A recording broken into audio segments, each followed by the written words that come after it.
David Broder, welcome to Reimagining Soviet Georgia. It's so great to have you here, a friend of the podcast, on for an interview finally. Why don't you tell our audience a little bit about who you are and what you do? Well, hi, Brian. Great to see you again. And hi, Sopo, too. It's great to be on the podcast, and I am indeed a friend and keen listener. So I am... well, who am I? I've been involved in left-wing politics for around 20 years, since Britain took part in the war in Iraq in 2003. I've been in various organizations. Now I'm Europe editor at Jacobin magazine. I'm a historian, and my work is mainly about Italy. I did my PhD about communists in the anti-Nazi resistance in Rome during World War II. But my last couple of books and most of my journalistic writing are about the Italian far right, both the current parties of government, but also the kind of way that Italians talk about World War II and fascist history, and the way that that history isn't just kind of distant past, but something that's very much alive and controversial in the present. I'm based, although I mainly work in Italy, although I mainly work on Italian themes, Italian history, and also as a translator, translating some Italian stuff. I live in Berlin.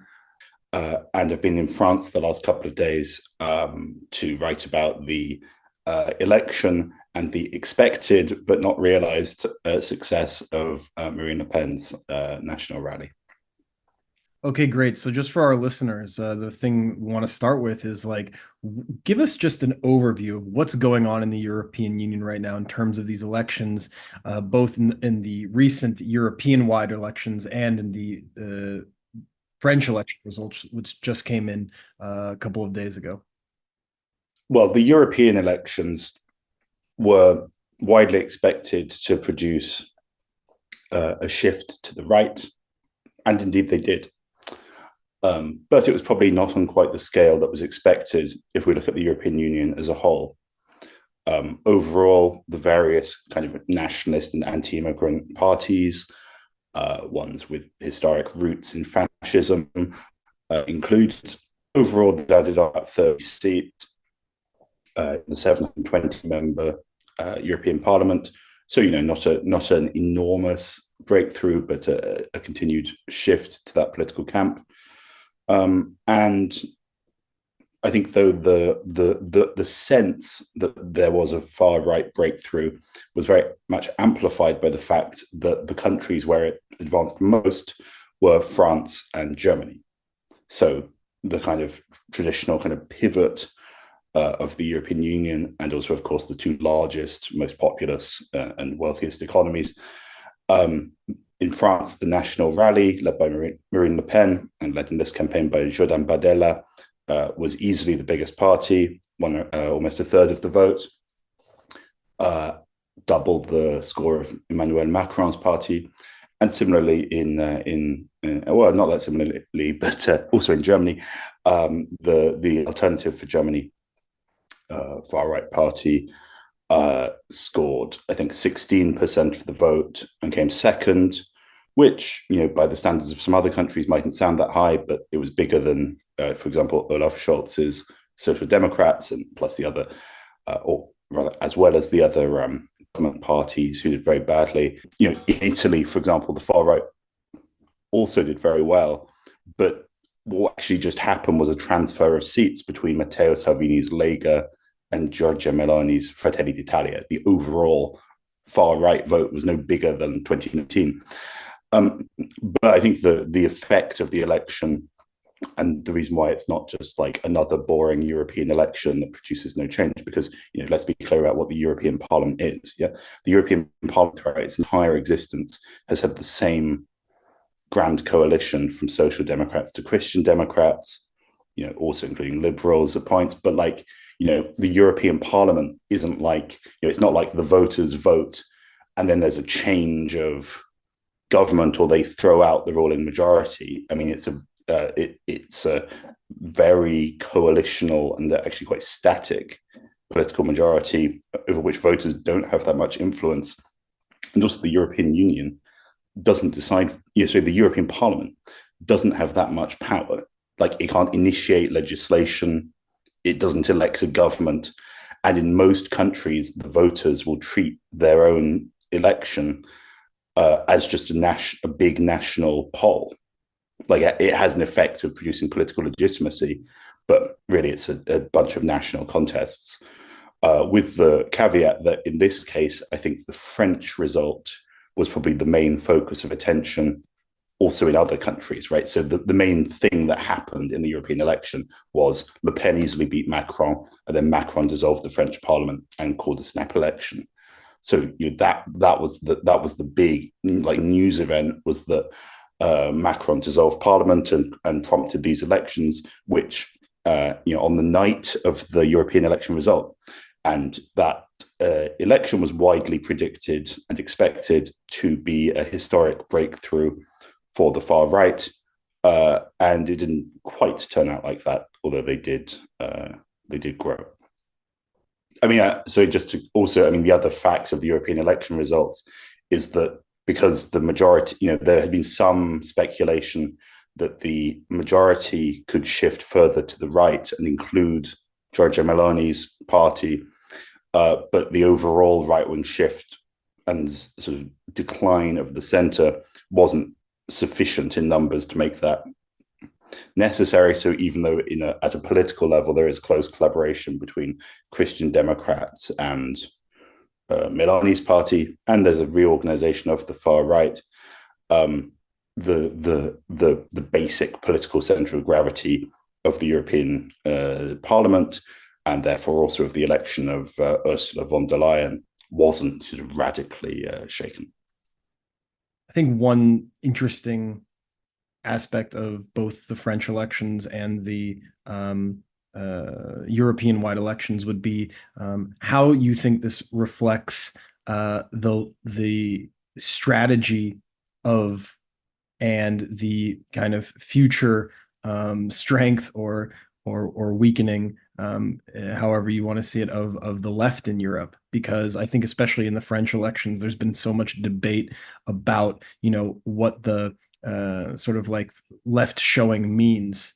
Just like this, what does this left showing mean? What does the strengthening of the right mean? And is the center, I think the big question, which you kind of addressed, is like, is the center actually weakening, or is it actually just become more powerful in some way? So I guess for our listeners, my question would be, especially in the French elections, like, do you think that this was a victory of the left, or is this something that people should take a little bit more cautiously?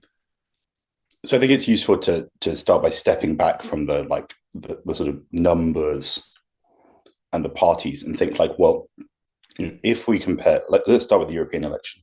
If we compare the 2024 European election to the 2019, the big difference, which had already started to take place in 2019 compared to the 2014, the previous time, is that over those years, we have seen the space of political alternatives shrink considerably. So even in the European election of 5 years ago, there was still, there were parties, including on the far right, but also on the left, who strongly challenged their own country's actual place in the European Union, which either favoured exit from the European Union or some sort of radical rewriting of the European treaties. So if we take the biggest single force on the European left, France Insoumise, France Insoumise has historically uh, shifted from a position which was, we're going to radically change the European Union or else quit, to now a position which is very much kind of, well, we will defy European Union rules if necessary, but actually loads of other governments are doing that from time to time anyway. So it's not like we're going to destabilize or really like challenge the fundamentals of the European Union. And it's not just, France and Smees particularly, like, if we look at the right, if we look at parties like the Lega in Italy and so on, it's also true that they no longer kind of challenge the fundamental European order. So I think that the pandemic and the spending that resulted from that, which I think can easily be overstated in its kind of scale as a sort of revitalization of the economies of Europe, which certainly hasn't happened. But I think the fact of the availability of credit for governments, including particularly the southern European states, but then also the effect of the war in Ukraine in politically disciplining what it means to belong to the sort of legitimate space of European politics and European defense. And of course, the economic effects of war have all kind of combined to depoliticize and render beyond debate some of the very big questions of Europe's future. So, like, even when some elite and bourgeois politicians talk about these ideas like European strategic autonomy, or like the need for a kind of military Keynesianism in the EU, those ideas are both kind of seem rarely sort of debated or contested, but actually even within their own terms seem very kind of unambitious and very like unrealistic in terms of if Donald Trump is elected president of the United States and abandons Ukraine, as many liberals fear, would the European Union be able to like stand on its own 2 feet as a military supporter of Ukraine? Like, I don't think so. So, and if we also take the issue of the post-pandemic spending, I mean, that is the relaxing of deficit limits, which went together with that, is coming to an end.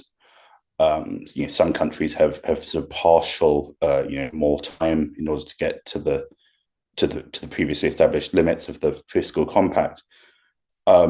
But it's kind of like, well, Europe appears to be headed back towards, fiscal austerity. But in the European election campaign, my perception was that this was barely discussed. So, like, in each national contest, basically the framing of politics mainly around the issue of mainly around questions of kind of borders, identity, to some degree also the Israel-Palestine conflict, some degree also the Ukraine war. But it seems to me that the kind of performative aspect of the political struggle won out over a kind of because it's just it just isn't the case in European elections that we have a collective European debate about what the European Union is and should be doing. And so you have some people like if you look at say Lorenzo Marsili, who writes for The Guardian, he kind of says, well, there is like now that even the far right are basically committed to the European project, we have a real like left-right fight over what the continent's future should be. And other people might say, well, in Italy, actually, both Meloni's party and the sort of traditional centre-left strengthens. So you have a more normal left-right debate. But I think, like in reality, we aren't having a lot of the key questions of the European project have been depoliticized because the kind of path of exit has certainly been most I guess obviously I'm English, so like on the British left we had this kind of debate a few years ago, of course, around is the European Union reformable from within, or is exit an option? And in many ways, kind of the arguments put up by both sides for why the other option was impossible have kind of both been proven correct. So we have this kind of impasse where like the idea of Frexits and Italexit and so on seems to be completely cut off. I mean, those kind of parties achieved, a nowhere in this, June 2024 European election, but also, it's just impossible to see any kind of mechanism for a real reform of the European Union or the kind of political forces that could achieve that. So instead, we have this kind of very kind of technocratic opening up or not of credit and of small amounts of investment for the green transition and so on. And so but it doesn't seem that those questions are really politicized. And again, it's like yet another European election where turnout is 50% or whatever it was. So I mean, from the left's perspective, which is actually your question, I mean, like some left-wing parties did quite well in certain countries, even small ones like Finland and Belgium and so on. And then say France and Mies didn't do great, but did better than before, and then did fairly okay in the French election that followed. But what I really don't see among the European left is some sort of like project for changing the EU. And then even the parties that are relatively more, could be in a way be called more Eurosceptic, like if we take, for example, Sarah Wagenknecht's party in Germany, which got 6% of the vote, which easily beat Die Linke. But I guess I don't really see how it incarnates or promotes a sort of different vision of the European Union itself. It's a national party in conflict with the center left of its own country. And at this point you make about the left not being unified to have a vision of changing the European Union, and then is I think an important one, because it also seems like from the perspective of the results and some of the political shuffling that's happening, that the right also doesn't seem to have a unified vision. You kind of mentioned this a little bit in your previous comment, but I'm noticing that there's a lot of reshuffling, reorganization among the European-wide right on what its kind of vision for Europe is. There's these new party fractions that have emerged, different alliances that have come into being. So, I guess maybe a little more concretely, I know you addressed it already, but like, where do you see the right in Europe going? Do you feel like it's kind of consolidating behind a vision, or do you think that some of these fractures are going to make it difficult for the right to, in the medium to long term, become the kind of driving force of European politics?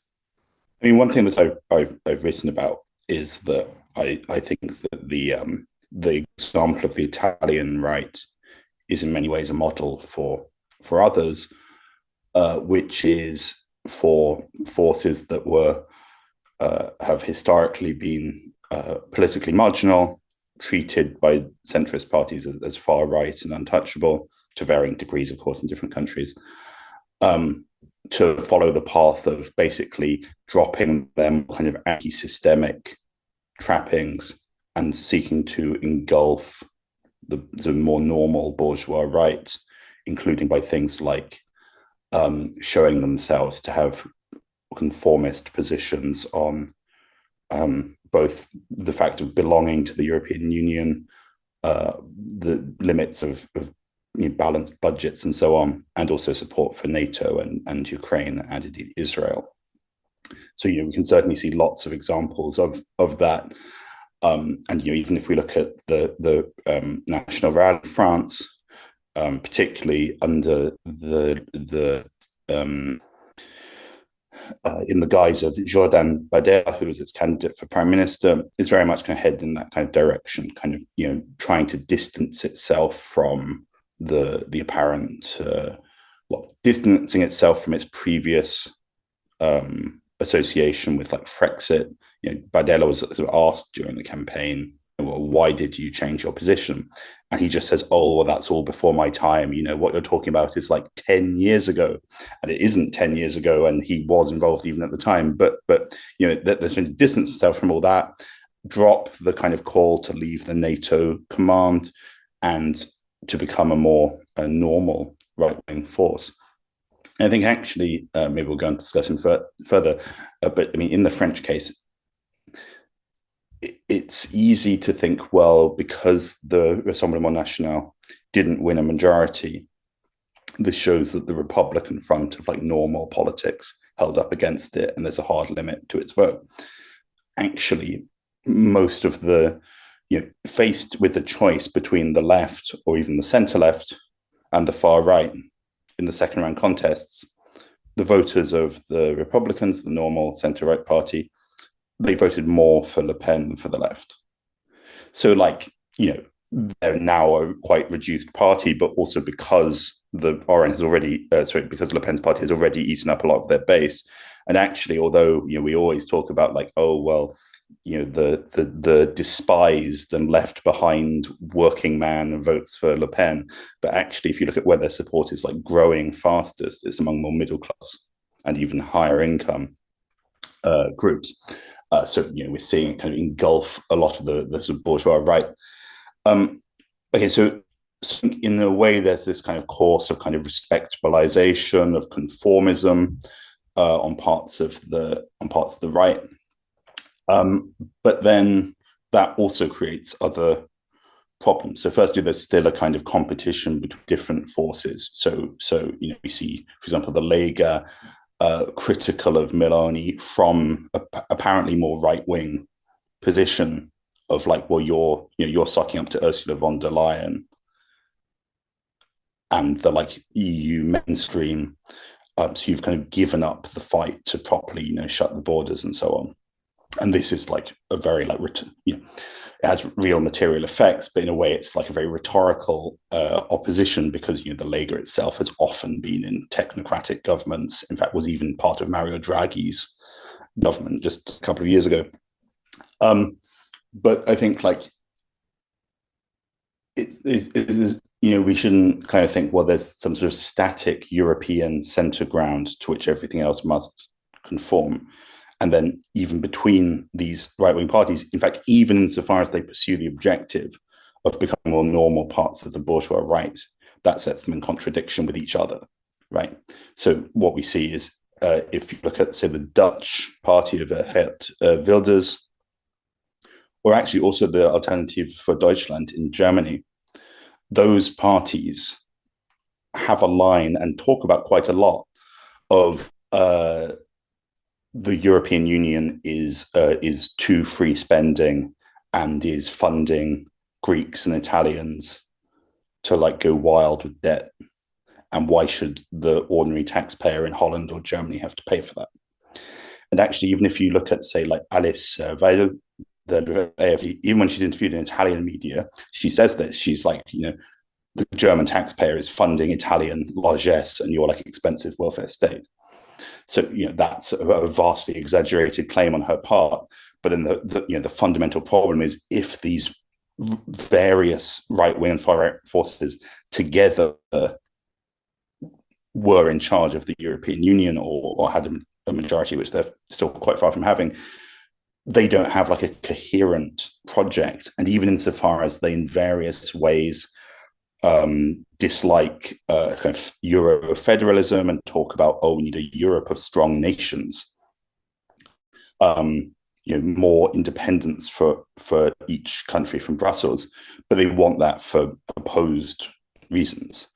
In fact, even on migration, of course, there's a general tendency to harden the outside borders of Europe in order to, so there's European cooperation on, outsourcing border management to North African countries and Turkey and so on. But, there are still divisions among European states and among European far-right parties on, should there be more European sharing of refugee numbers, as many frontline so-called states want, Greece, Italy, want more refugees arriving in the European Union to be shared out in other countries, and then the likes of, well, for example, Hungary doesn't want that to happen because it's not receiving a lot of people to begin with, and its government has a hard policy of repressing migrant numbers in order to keep a small and very dependent migrant workforce. So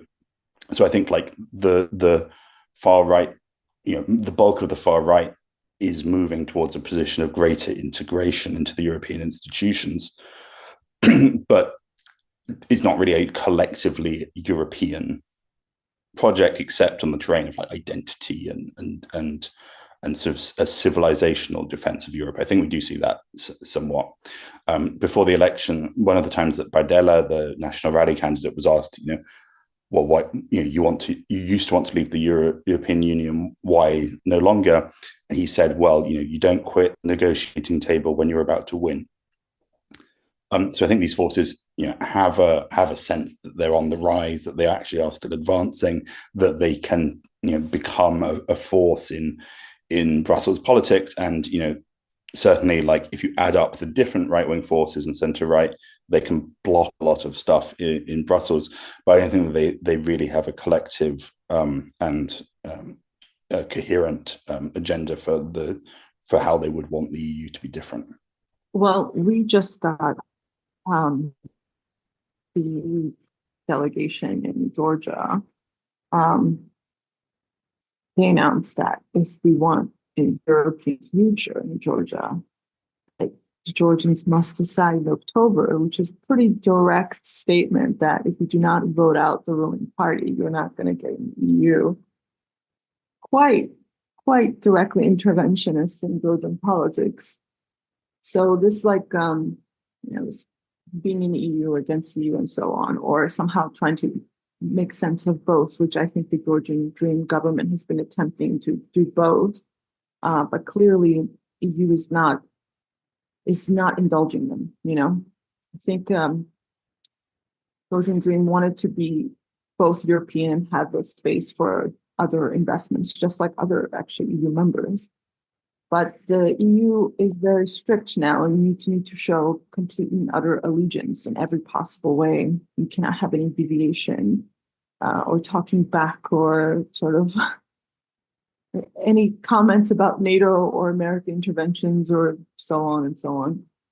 So what do you think about sort of the peripheries like us that's being sort of caught up in this EU machine, this new well, though you're saying it doesn't have like a very strong vision, I do feel like it's getting more and more hawkish and much more sort of unable to handle any kind of criticism or any other type of formation or thoughts or politics outside of its very like narrow mission that it's starting to cohere, I think, even more with the current setup of like who's in charge of the EU, or at least leading it. So what do you think about sort of us? Long ramble. Well, it seems to me that if we think of previous waves of European, of enlargement of the European Union, or the EEC as it was, like, for example, the integration of Spain and Greece and Portugal, and after the end of the dictatorships in the mid-70s, or the 2000s joining of Central Eastern European states. In each case, that was projected by European sort of social democrat and Christian democrat leaders, and by the dominant political culture of the countries concerned, as like this step to, it's like the kind of culmination of the move towards democracy, of opening up Europe as a beacon unto the world. And of course, even in those cases, it was also combined with like NATO membership. Of course, the Central Eastern European countries joined, I think in most cases, or at least the largest ones, before they were actually integrated into the European Union. But I think that even so, there's a kind of shift in the rhetoric and the presentation of the European project since the kind of 2000s, in the sense that the idea of Europe as a kind of beacon unto the world of democracy has, in general, weakened. And so, if we look at, say, the relationship towards, say, Albania or Bosnia, these like possible accession countries, it seems to me that the element of being border control gendarmes has increased massively as part of like what it means to be European.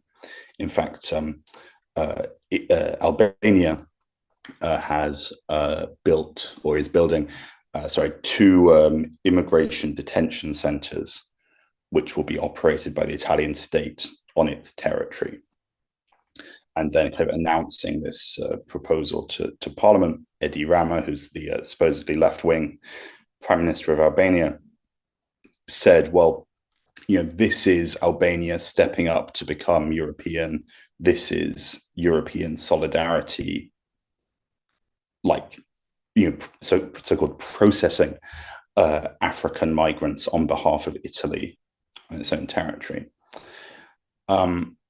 So I don't know the Georgian discussion as well as you do, obviously, but it seems to me that in the Georgian case and among the Georgian protests, there is this very strong association of like Europe with these kind of cosmopolitan values, the sort of liberal world order, and in many ways it's a it sounds like the kind of it takes up a kind of register of speech and optimism and rhetoric that probably like was more common in like the Eastern accession countries kind of 20 years ago, but in many ways is quite is not necessarily the way that because I think if we look at say Hans Kudnani has this really good book called Euro Whiteness, which kind of argues that within the European project there's always a kind of combination of a kind of civic, something rather like civic nationalism, like a kind of community of values, of principles for the existence of the state, and then something more like a kind of ethnic and civilizational view of Europeanness.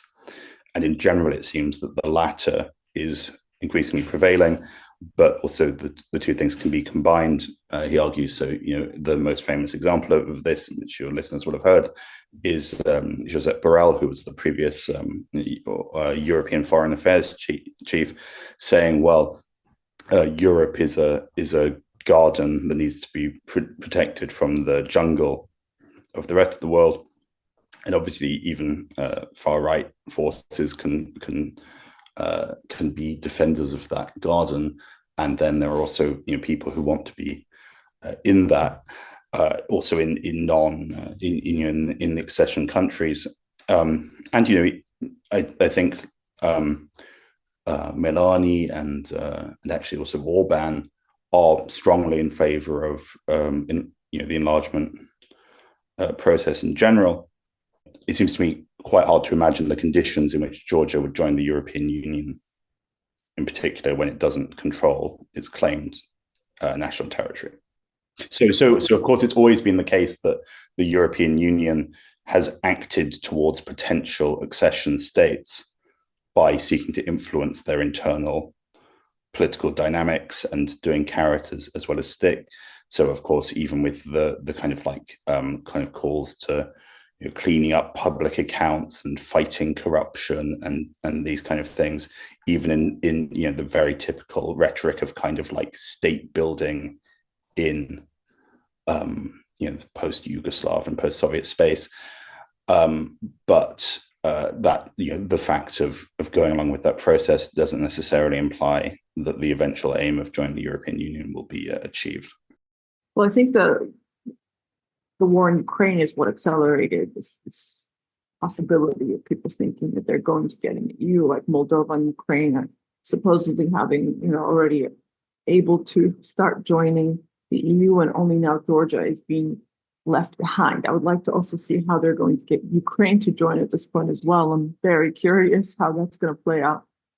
But now it looks like Georgia, it's not the EU who rejected Georgia, but the Georgian government made these moves that made them lose their candidacy, you know? So it will be framed as the fault of Georgians, and every single like liberal in Georgia would interpret it this way, you know? That because Europeans would never make false promises, Europeans would never be manipulated, right? European Union would never lie. It only must be complete and utter fault of the Georgian government, and so supposedly Russians that are running and behind the scenes, as they keep trying to claim. So it's a very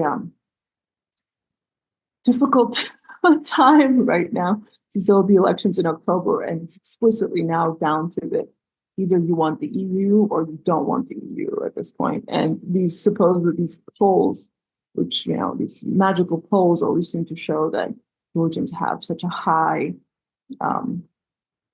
high percentages of people wanting to join the EU, like over 90% or something like that.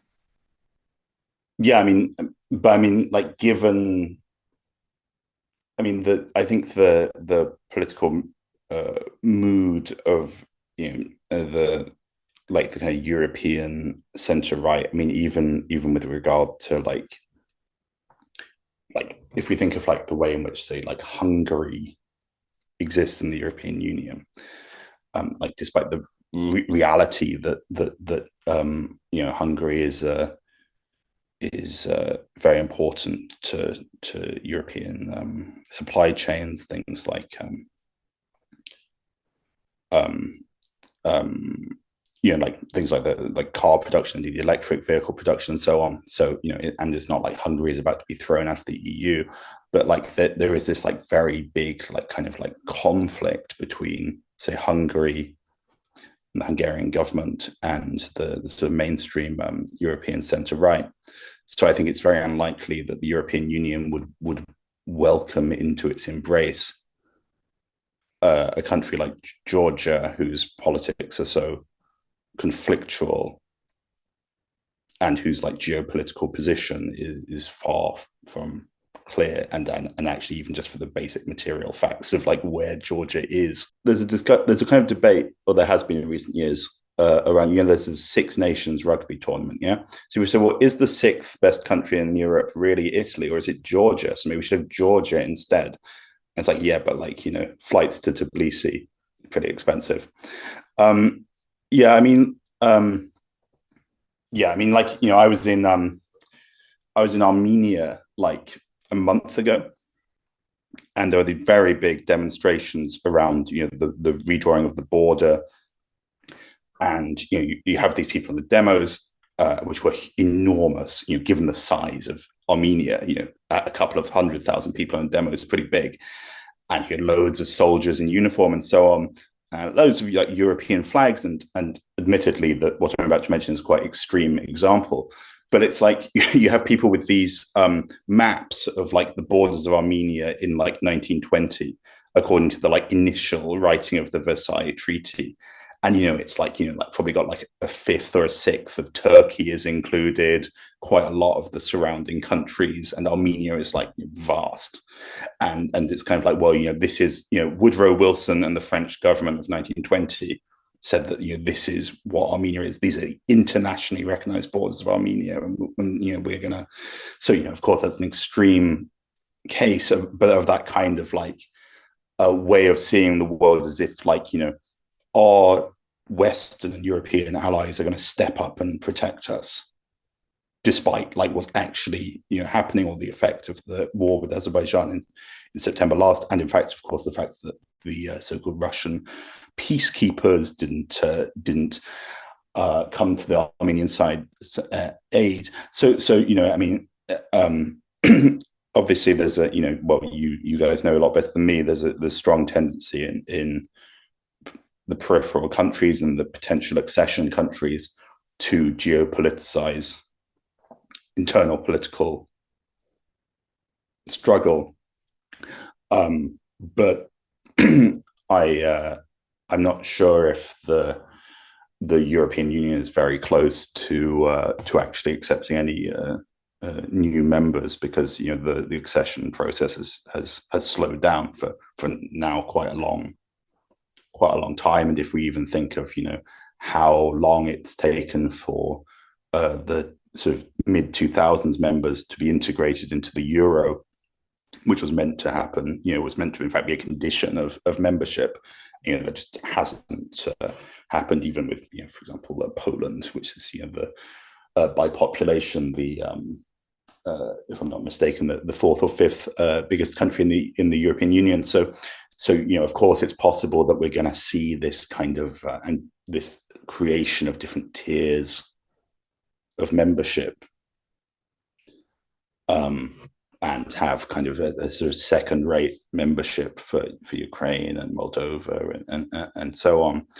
But that seems to be a kind of purgatory, which will also keep those countries' politics very much dominated by that kind of like divide over geopolitical positioning.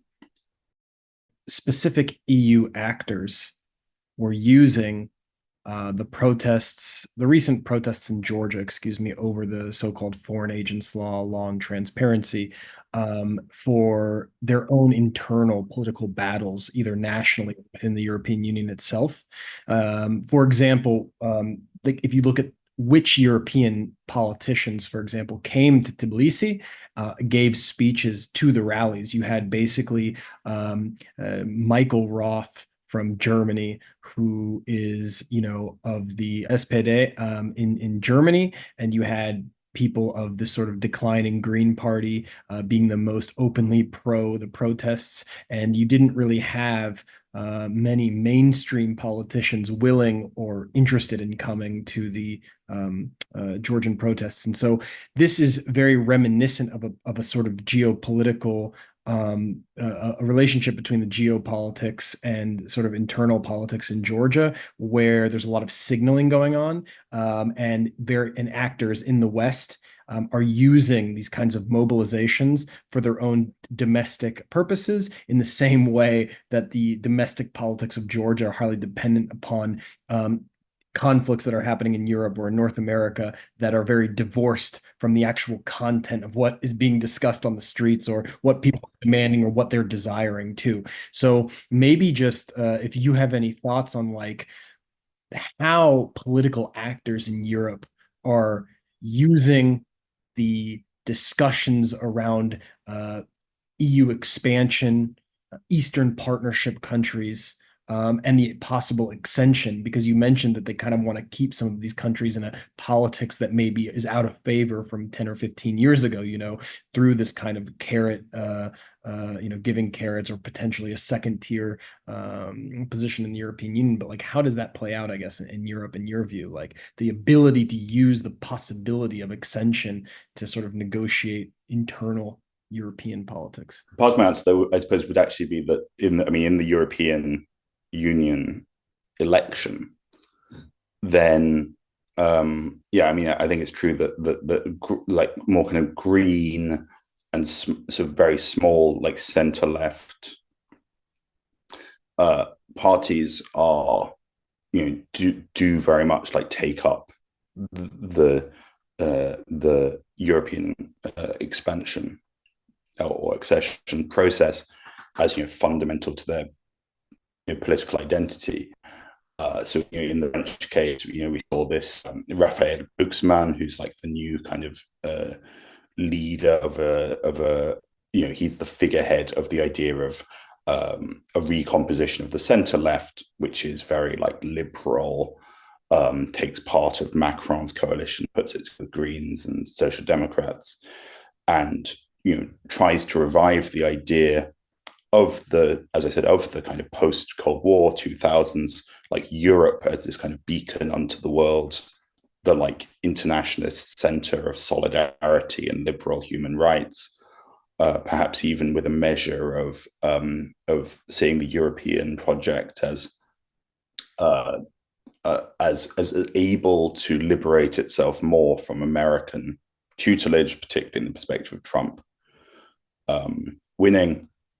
And so the idea of integrating Ukraine into the European Union is clearly important to that political identity. But then it very much seems that even from the perspective of even from the perspective of there's a lot of like rhetorical support for like Ukraine's European future and so on, but like even as we see in the as we saw in that's a kind of promise that's always made, but with no kind of realistic path to realization. In European centre-left politics, the idea of the periphery and Europe's defence of its borders and in fact expansion to include and integrate and embrace many of these potential accession countries is very important in terms of their vision of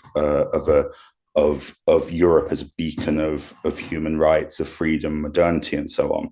But I still think that those same political forces at the same time are in general accepting this kind of rhetoric, as we saw with Josep Borrell, the garden defending itself from the jungle, like a more civilizational idea of the European project, which in many ways has to accept harder limits and is more kind of turned in on itself. So because I think that the reality is that the accession and integration of other countries has stalled. I mean, if it's true that people aren't, if it's true that the option of leaving the European Union has declined for its existing member states, I think the current position Europe's in, the idea of actually integrating new countries, and of course, if we take the example of Ukraine, actually a very large and very poor country, I think that's a big thing for it to swallow. So I think that the kind of if we've been talking about, there's a kind of tension between the kind of rhetorical emphases and political identity, and then the real substance of politics. And I mean, I think like there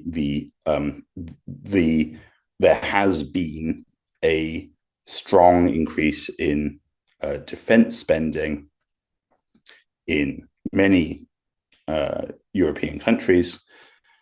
And there's a lot of talk since the war in Ukraine began of Europe kind of, we hit this kind of language of kind of getting its mojo back, or Europe retooling for a new era of defense and being a geopolitical power.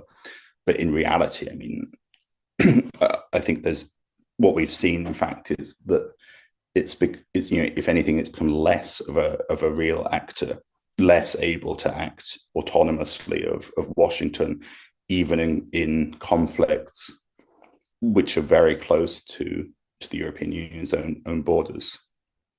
And that invariably also, so when we talk also about also when we talk about countries in the Balkans or the Caucasus, that's also what we're talking about, really. I mean, like, that a lot of liberals think, well, if Trump wins, then he will basically abandon, or like he'll lose interest in dialogue with European allies and partners, and revert to kind of bilateral relations and standoffs with various hostile countries, and therefore Europe will be ignored, and the periphery countries will be left in the lurch. But really, I mean, the reason why they have reason to fear that is because the European actors aren't that influential anyway. I mean, if you look at, to take a different example, if you look at the war in Palestine, the European Union is the biggest contributor of aid to Gaza, but I think its political influence on the war is nil.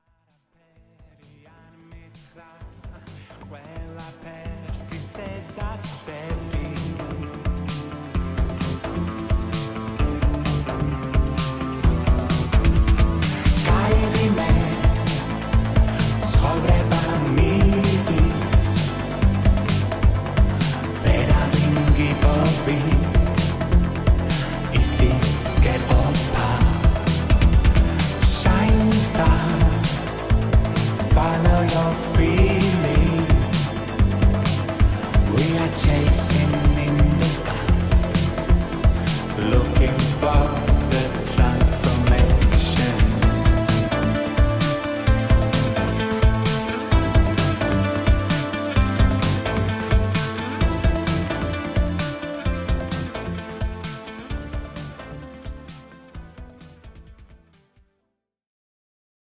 one of the main themes that we like to focus on reimagining Soviet Georgia is the theme of memory politics and the way that history and historiography and memory politics kind of intersect and align and inform each other in both public discourse, political organizing, and of course, at the level of like actual formal historiography. And so I recently got a chance to read, I think a couple months ago it was, that I read your book, Mussolini's Grandchildren, Fascism in Contemporary Italy. And I really enjoyed it and I learned a lot and I got a lot out of it. So maybe just as like an introduction to the discussion, like, what is your book about and what is the role that memory politics play in the basic idea of your book, Mussolini's Grandchildren? The reason I wrote the book was really to respond to a lot of the way that the media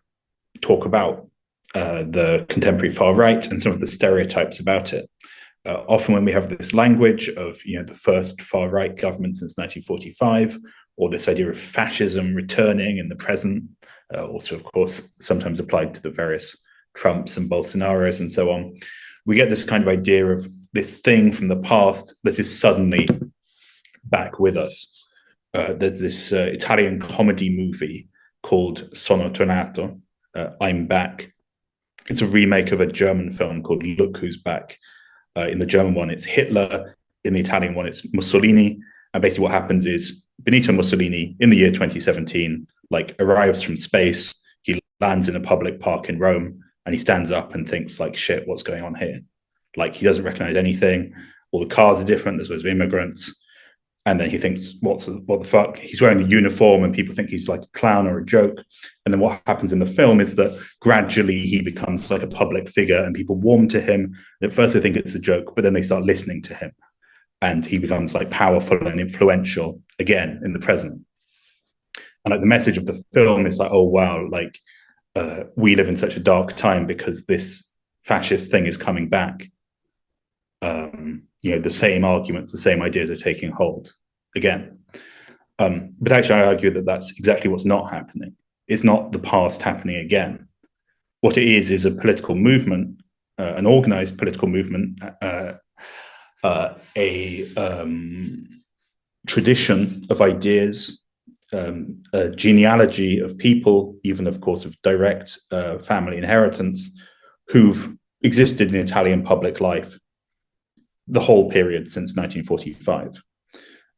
What we're seeing now isn't new, but the latest evolution of something that's been going on a long time. So, calling the book Mussolini's Grandchildren wasn't meant to flatter the current Italian government. But it kind of includes two aspects, one of which is, of course, the literal biological descent of sons and daughters and grandchildren of historical fascists who are active in Meloni's party. But also the idea of a kind of intergenerational change. So it's a kind of continuity, but it's not just the same as things were in 1945. Let's say Giorgia Meloni joined the party Italian Social Movement, MSI, in 1992. At the time she joined, still some of its top leaders were men who directly participated in the Nazi collaboration, who had fought arms in hand against partisans and were proud of it. The people who founded the neo-fascist party in 1946, saying, we want to be a party of fascists, even in a democratic system. But then again, Meloni, her political experience, that of her generation, isn't just the same as someone who fought in World War II, right? She got involved as a teenager in 1992.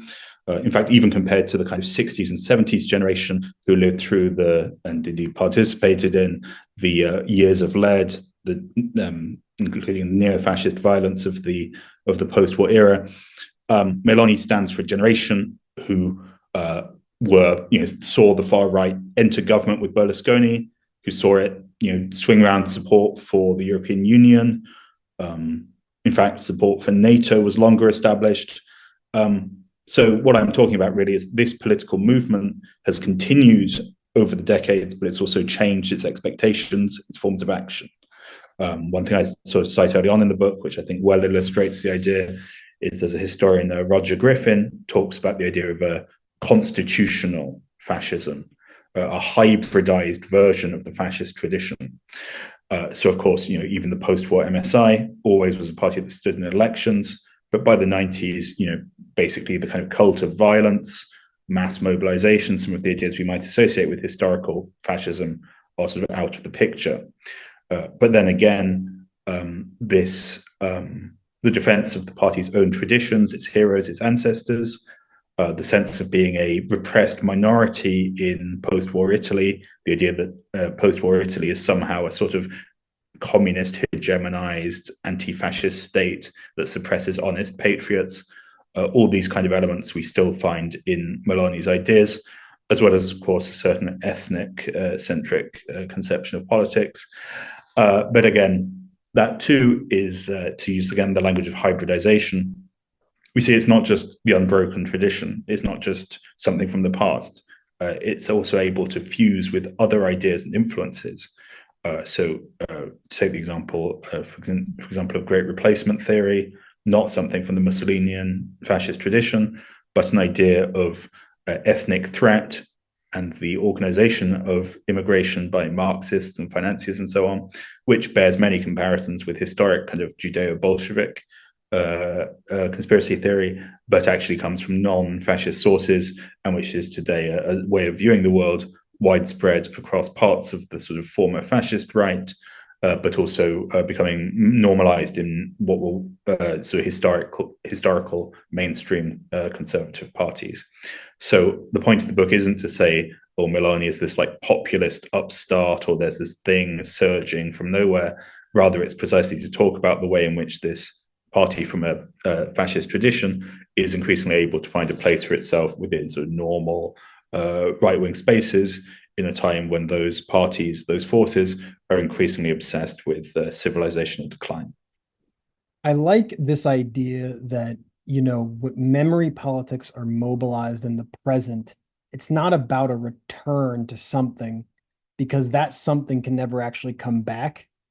It's about mobilizing the political tensions and the oppositions of the past to sort of inflect them into the present day political tensions and oppositions and positions. And so one of the things that your book went into was that, at least in Italy, right, that nationalists of the present not only harken back to a previous right-wing nationalism, but they also usher in a new meaning of anti-communism, right? Because, of course, one of the key pillars of far-right European interwar nationalism and fascisms was to be anti-communist. And so I want you to just explain a little bit, like, what is the role of anti-communism in the mobilization of these kind of right-wing memory politics? How do they play out both in Italy and in Europe at large in the current moment, or over the past 5 years, you could even say? Well, I think that the key fact to start from in understanding the Italian case is that in the victorious anti-fascist resistance in World War II, the Communist Party was a very important player and was one of the sort of parties that founded the contemporary Italian state. One of the parties that helped write the constitution. And although excluded from government, of course, the far right today pretend that Italy was somehow always dominated by the left. The Communist Party of Italy was never actually in national government since World War II. But there's a sense of it having this important place within the institutional order. Of course, the dominant party, the Christian Democrats, always somehow triangulated between being both against the fascist right and also against allowing the Communist Party into power. And of course, there's a very long history of anti-communist movements in Italy in World War II. And the MSI, the party I mentioned, the post-war neo-fascist party, in various periods tried to sell itself as a kind of anti-communist ally to Christian democracy, to sort of reorient the republic from being a anti-fascist republic to a anti-communist one. In general, the attempt is always to set themselves on an equal footing to the historical communist party. So maybe even if they weren't in power, at least they were legitimate forces within national life and so on.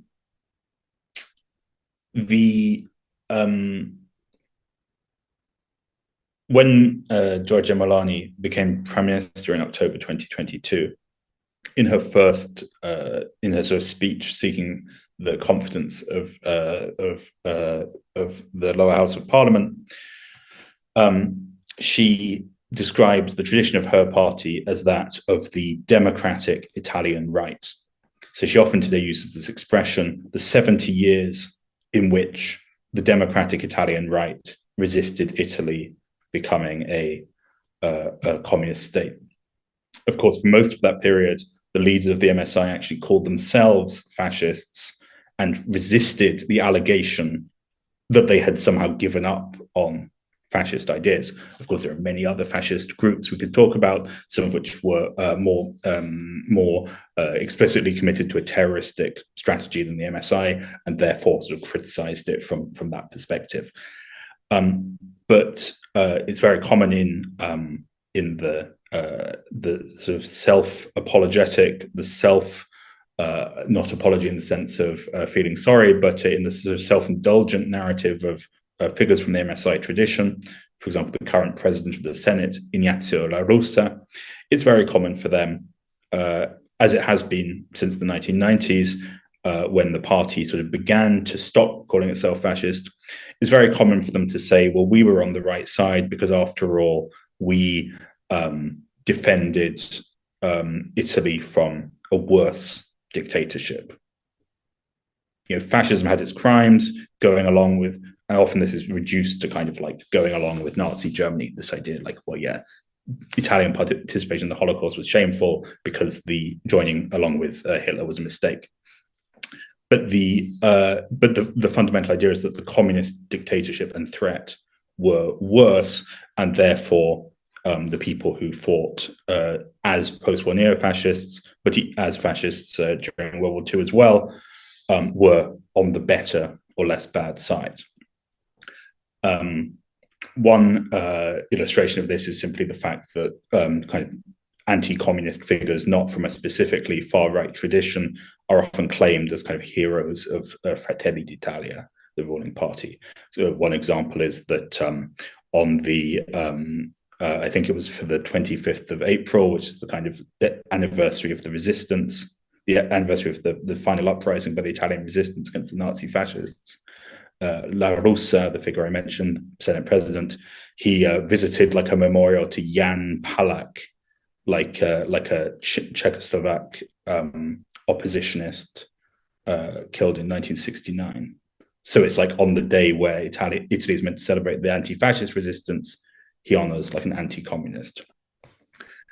But I guess the kind of specific focus and kind of what you said before, Brian, about the way in which this memory is about the past and not the present. Sorry, the way in which you said that the memory politics is about the present day politics and not the past. I think a kind of interesting example of this is something called the Foibe. Foibe are holes in the ground, like sinkholes, of which there are very many on the border between Italy and Yugoslavia, or what was once Yugoslavia, where even after the end of World War II, the Yugoslav communists, and in fact many other forces in Yugoslav society, killed perhaps a couple of thousand Italians among a much wider group of victims of basically the Yugoslav communist state establishing itself in power. And these victims are widely presented in today's Italy as victims of a kind of Holocaust-style ethnic cleansing in which Italians are the victims.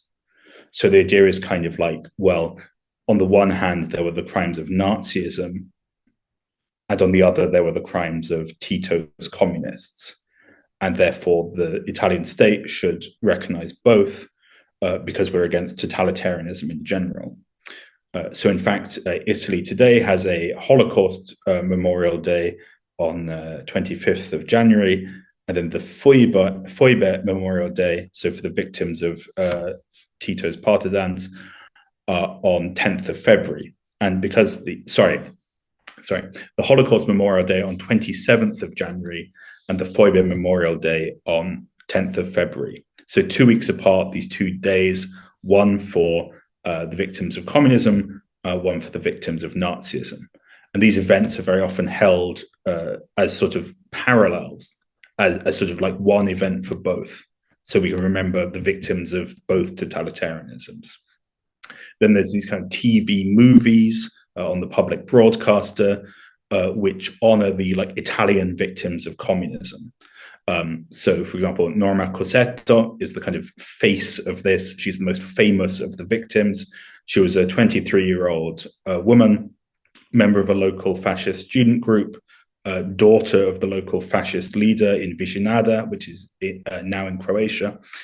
She was murdered and reportedly raped by Yugoslav partisans, and her body was thrown down one of these shafts in the ground. And so it's become common. So not only is there like a dramatized TV movie about her, but it's become quite common to refer to her as a kind of Italian Anne Frank. So, for example, before the Memory Day this month, Arezzo, which is a city, by the way, nowhere near where she was from, created like a kind of twin memorial to her and Anne Frank, twin victims of violence against women.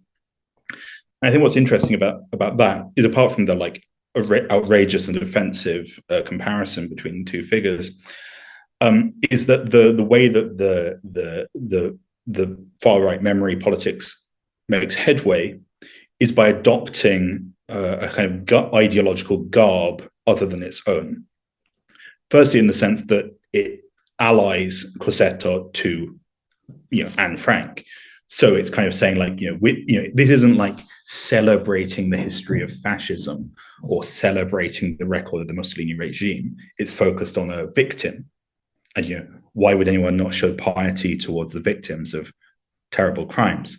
Moreover, the use of the focus on violence against women is clearly, as much research has been written on, is clearly intended to follow in the kind of pattern of kind of femo-nationalist narratives, where basically the idea of the sort of woman as pure victim is used to kind of launder a much bigger group of people. So in this case, of course, Cossetto, as the victim of violence against women stands in for the idea of like Italian national victimhood in World War II.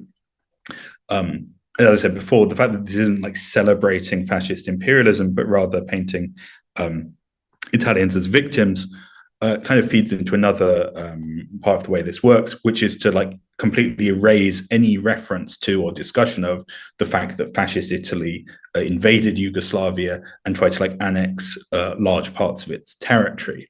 So instead, we just get this kind of like insertion of Italian nationalism into the kind of into the logic of a kind of oppression Olympics or identity politics, where like Italians are victims of ethnic cleansing and genocide. Often, of course, this language of like colonization is used, like Italians are the victims of colonization at the hands of communists. And so what I'm saying is, as you heard in your question, Brian, is that it's not like just like all, often there's the kind of the language of like nostalgia is used, and this isn't what that is. What it is an attempt to insert Italian nationalism within a logic of competitive victimhood. And this sells so well precisely because it's in the language of balance, indeed of pacifying history, of getting over the ideological sides of the past. Like, well, we for decades we remembered the victims of fascism and Nazism, but how about we have some balance and remember the communist victims too? Of course, what happens therefore is that by commemorating Holocaust victims as well as Foibe victims, you create like a grotesque parallel between the two. So regardless of the fact that most of these Foibe victims were in fact not just killed because they were Italian, but were representatives of state power. many of the people even awarded medals by the Italian state in recent years were people who died in fascist uniforms, some even in combat. And this was they were violently killed and extrajudicially murdered as part of the Tito-led communist state establishing itself in power. This wasn't to do with ethnic cleansing. No serious or professional historians agree that it was. But kind of regional governments, political authorities, now even the culture ministry announcing a new museum in Rome about all this, they're trying to make these kind of state-mandated truths. So, for example, if you're a historian and you don't admit that there was a genocide against Italians, well, you'll have your funding cut. So, in fact, one of the historians who did most to sort of discuss the history of the Foibe killings in the 1990s, Raul Pulpo, who, far from being a radical leftist, was the local secretary of the Christian Democrats in Trieste, like the kind of port city in northeastern Italy in the 1980s. So he sort of talked a lot about this history. He gives what is among professional historians a relatively high victim count and so on, but he doesn't agree with the idea that it was ethnic cleansing. He kind of shows the lots of factors that led to violence in the region at the end of World War II, of course, thinking of the radicalizing effects of the war and so on. And he was himself labeled a Foibe minimizer by the Friuli Venezia Giulia regional government. So we see this this constant attempt to use the language of sort of national victimhood, also of sort of telling a story that's always been buried. That's another big theme of this. The idea that it's like the victors told the story of World War II, so now we're finally learning the truth. But we're only learning like a very small part of one truth, which also isn't really very true at all. So it's kind of like, well, let's think of the victims on both sides, both the Jews and the Italians, even if they were fascists. But kind of we never actually hear anything about the Yugoslav victims, who were like far greater in number, by the order of about 100 to 1. Or like Ethiopian victims, or Albanian victims, or Greeks, or French, or even British, or any of the other non-Soviet victims, any of the other nationalities who were killed sort of at the hands of fascist Italy. So, to go beyond the Italian case as well, I mean, I'd like to sort of link this up to a phenomenon which Hans Kudnany talks about in his very interesting book, Euro-whiteness. I mean, I'm sure we'd like to talk here about the 2019 European Parliament resolution on sort of condemning the crimes of all totalitarianisms, fascism, Nazism, communism. And clearly what the far right in Italy has succeeded in doing is sort of importing into the Italian case, importing into the Italian context something rather like the memory culture that exists in many Eastern European countries, where domestic nationalists, even Nazi collaborationists, record is laundered by portraying them as kind of neither Nazi, they're kind of not Nazis, but they're also victims of communism. So it's a way of portraying like the country itself and its nationalism as a victim of these two greater powers in World War II. But I think what Kudnany's analysis is really interesting in showing is that this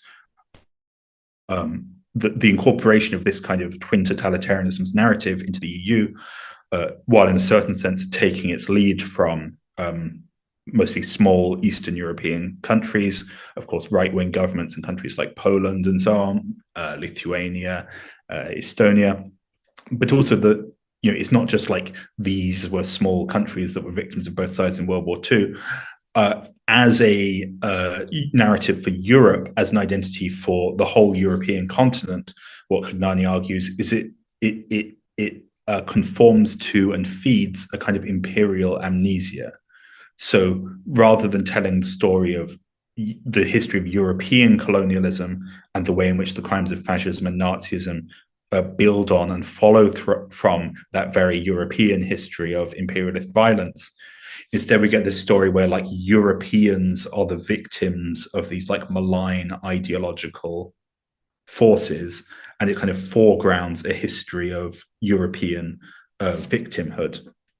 I believe there was a prime minister from the Polish Law and Justice Party who said, Jews have long been have received reparations for the Holocaust, but Poles never. So it's this kind of idea, which is like, well, the Holocaust, it's not like Holocaust denial, but it's a kind of revisionism which seeks to import other groups into a kind of Holocaust-style narrative. At least during the Cold War, after World War II, there was even if you were an anti-communist in Western Europe, there was at least an implicit understanding in some way that communism played a role in the defense of European democracy, or some vision of it, right? Even if you were an anti-communist, one at least had to accept that that was part of the kind of like post-World War II, maybe begrudgingly to some of the right, but like agreement. And then after 1989, and you start to have this incorporation of these like rejuvenated nationalisms that want to relitigate the meaning of Europe. They bring with them into Europe these new nations, but also these new ideas about the meaning of socialism and communism. And so just to sort of like go off what you were bringing up a second ago, to what degree do you think that the expansion of the European Union to include these kind of like post-communist states actually affected the resuscitation or the remobilization of anti-communist memory politics in other parts of Europe? Because to me, it seems like there's a direct relationship. I mean, on the previous episode of Reimagining Soviet Georgia, we interviewed this French political scientist, Laurie Neumeyer, who wrote this book about how memory entrepreneurs would use the European-wide bodies to basically relitigate the memory of Europe in order for their national narratives to now have a place in it. And having that place in a new Europe meant actually this dual totalitarianism thesis, right? This idea that both fascism and communism are the same. So I'm just like, in your investigation of the Italian case or in other ways, like, how do you think that the role of this EU expansion in the mobilization of anti-communist memory politics? I think that that's an element of the truth, also insofar as we can clearly see the way in which the twin totalitarian, the example of like the twin totalitarian idea and framing is clearly very strongly present in sort of pan-European far-right spaces. Like if you go to something, as I, for my sins, often have been, if you go to the NatCon, the European Conferences of the National Conservatives, which is like a network supported by the various agencies who may or may not be funded by the Hungarian government. You often see these kind of stories of these kind of like the victims of both sides, the nationalists, they're always priests who somehow managed to end up victims as both sides, and you see that this is a very strong way of presenting, like in fact, in a way, a kind of curiously hollow nationalist history, where I think in the Italian case too, what's kind of interesting is actually that the Italian fascists in this region I'm talking about very much play the role of kind of things like Banderaites in Ukraine, where they're kind of like somehow a very minor player. Like there's a kind of focus on the idea that they're the victims of these like two like bigger forces. So the kind of Italian responsibility for anything is just kind of absolved. In fact, one thing I add, although I'm drifting from your question, is that Meloni says that the victims of the Foibe, these people killed in the borderlands, were killed just for being Italian. On the anniversary of the biggest the biggest Nazi reprisal against the resistance in Rome. It's called the Fosse Ardeatine. It's in 24th of March, 1944. So on the anniversary of that, she said, well, the victims were killed just because they were Italian. And they weren't. They were killed in a Nazi reprisal in reaction to a partisan attack, of which the victims were overwhelmingly political prisoners and a minority were Jews. So it's false to say that they were killed just because they're Italian. They were killed because of the political stance they took, which was correct.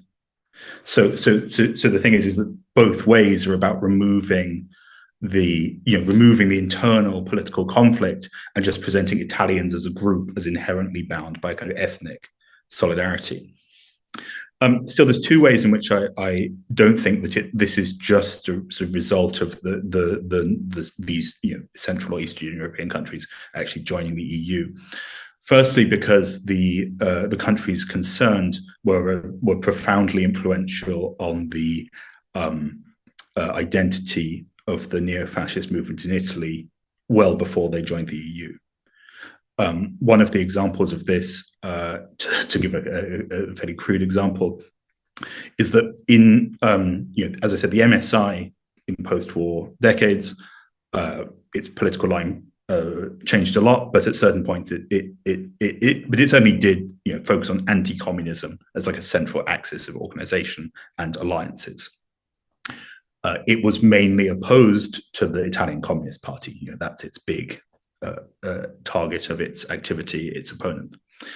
And one of the most popular anthems of the Italian neo-fascist movement, and indeed also an anthem today of Lazio football fans, is called Avanti ragazzi di Buda, which means like go forward you boys in Budapest. And it's like a mournful anthem for the people who fought and died in the Hungarian Revolution. So I think that those states and the anti-communist opposition in those states was a cause célèbre for the neo-fascist right, not necessarily because they really had particularly close ideological affinity, but rather it was like a anti-communist actor that they could look to, who was also held in good regard in more mainstream right-wing circles, so therefore provided them with an avenue to laundering their own reputations.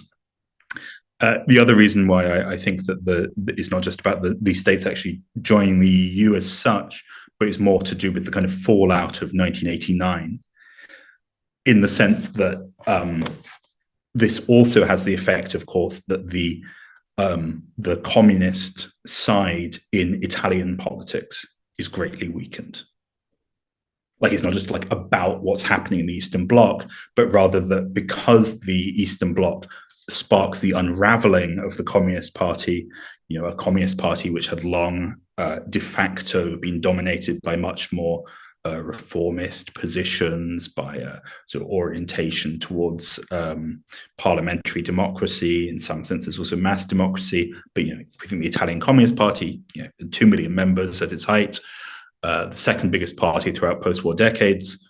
It contained everything in it, from kind of social democratic forces, forces rooted in the labor movement, to more Leninist ideas and heritage. And basically 1989 exploded that.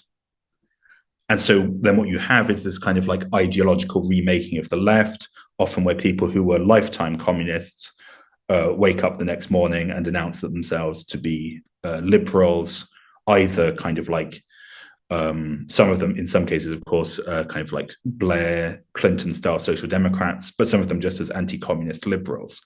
And a lot of people on the left of politics adopt these right-wing framings in order to prove their own change of political colors. The most famous example is Giorgio Napolitano, who was president of Italy from 2007 till no, that's not right. Giorgio Napolitano, who was president of Italy, I think from 2005 till 2014, if I'm not mistaken. He had joined the Communist Party at the end of World War II. He'd always been on the more reformist wing of the party, and then he has this kind of moment where he declares himself to be a kind of liberal centrist, and he takes up all this kind of narrative about the foibe, the ethnic cleansing against Italians, the shameful left that was too ideologically blind to see this reality. So my point is that this kind of pacifying narrative of like, let's recognize all sides, let's not be like unbalanced and so on, that could never have succeeded if it were not for parts of the left also promoting the same idea. It's a far-right agenda, but it decisively relies on other political forces being willing to swallow it or echo some of its claims. Yeah, that is such an incredibly important point. And so one of the things that we were like looking at is the Soviet Union, what kind of relationship it had with other countries. You're giving us a very clear line between how the breakdown, the collapse of Soviet Union has very much a huge impact on, fascists entering parliament for the first time afterwards, to collapse of the left, collapse of Communist Party all over, not just in Italy. What do you think about the fact that I thought was really interesting was how the Europeans were kind of wary of Giorgia Meloni at first, being like, they assumed that she would be like pro-Putin, and then she like came out sort of riding really hard for Ukraine. And so this like, what do you think was wrong with their analysis? Like, why were they so scared that she would not be this sort of European fascist, and also this change of like safeguarding democracy kind of thing, instead of fighting, instead of being like anti-democracy, like sort of like a shift within, because she also, she also has to sort of contend with the parliamentary, liberal democracy as well, because she still has to work within it. So what do you think about this? Like, how did the European politicians and pundits and so on get Meloni wrong at first, assumed so much worse, but really turned out so great for them, I think part of the story is that they didn't. Is that they I think the amount of kind of fear-mongering around Meloni coming to power during the election, the election campaign took place over summer 2022. I think there was a lot less fear about her than there had been in the election 4 years before, when like Matteo Salvini and the Lega and also the Five Star Movement were the forces that appeared about to enter government. I think part of the reason is that while there was some sort of notion that those parties might risk promoting some sort of like either accidental or deliberate like break with the Eurozone, and that election 2018 took place kind of in the wake of the Brexit vote. Trump was president. The strong performance for Le Pen in 2017 as well. So I think in 2018 there was like more sense of like the EU and the Euro-Atlantic institutions are like unraveling. And then by 2022, that was no longer so true. Meloni certainly has taken sharply critical lines on the EU in the past. Around 2014, she advocated some form of controlled breakup of the Eurozone. Around the same time as that, so mid-2010s, she kind of said some stuff about how, Vladimir Putin's like a leader who stands up for his country and this kind of thing. But I think the connection was never really so strong as, for example, the Lega, Salvini's party, which actually made a formal alliance with United Russia to be its, they openly declared themselves to be allies. And that happened, kind of in the wake of the kind of 2014 referendum in the Donbass, so-called. And the Lega had good ties. Some of the Italian MPs who went along to supervise the referendum and saw nothing amiss. It was the referendum was in Crimea. In 2014. So some of the MPs and stuff who went to observe that ended up in Fratelli d'Italia. But I think, frankly, Meloni was helped in many ways by the fact that the war started in February 22. We'd already seen her political allies in the Polish government, Law and Justice, had already been very much kind of brought back into the fold in EU politics after the Russian invasion of Ukraine. And I think it was a no-brainer for her to be pro-Ukrainian because she doesn't really lose anything from it. I mean, the other thing is that like this party, Fratelli d'Italia under that name is it's easy to say, well, they only got 4% in the previous election, and this time they got 26%. So it sounds like they've come from nowhere. But this party has been in government before. It was in Berlusconi's coalitions. It's not a sudden breakthrough. It's in lots of ways it's not that new. This part of the right has always been staunchly pro-NATO, has always sought to make Italy a junior partner of the United States. And its big concern, its like big horizon is like the struggle between like the West and China. So I think within that perspective, the alliance with being allied to Russia isn't particularly central. Perhaps if Meloni has sort of there's a guy called Benoit Breville who writes for the Le Monde Diplomatique, who said, well, Meloni has signed up to the cardinal policies of what it means to be respectable in European politics: austerity and Atlanticism. And there's people on the French far right now who are looking at Meloni's example and saying, like, yeah, that's what we should do. Like if you look at, say, Jordan Bardella, he's the leader of the Front Rassemblement National, ex-Front National. He's Le Pen's key guy in the European Parliament. And he's saying, like, yeah, well, let's become an Atlanticist party and does like Meloni does. Let's win over like bourgeois right-wing voters to our camp. That's how it's done. And I think the European People's Party, the sort of normal centre-right in Europe, that's the game they're trying to play. It's not just about Italy. If you look at the cases, the two countries that joined NATO recently, Finland and Sweden, both of those countries have centre-right governments reliant on far-right support. In both cases, the party in Finland called the Finns and the Sweden Democrats in Sweden, those parties were, till a few years ago, in favour of leaving the EU, in favour of leaving NATO. But now they've been sort of brought into line on those fronts. They can still be anti-immigrant parties that promote great replacement theory and racism and so on. But they have signed up to the key sort of hard limits of what it means to be in a EU government. So that's the game that they're playing. I mean, I think Meloni has benefited from a great deal of indulgence.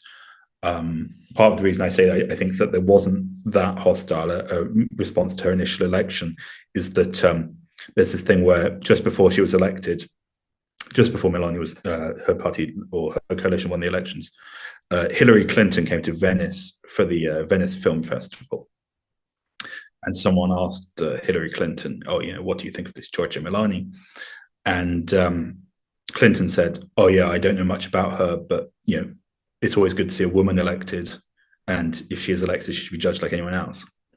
So, like, I don't think that Hillary Clinton would say, oh, well, if Marine Le Pen got elected, that would be good because she's a woman.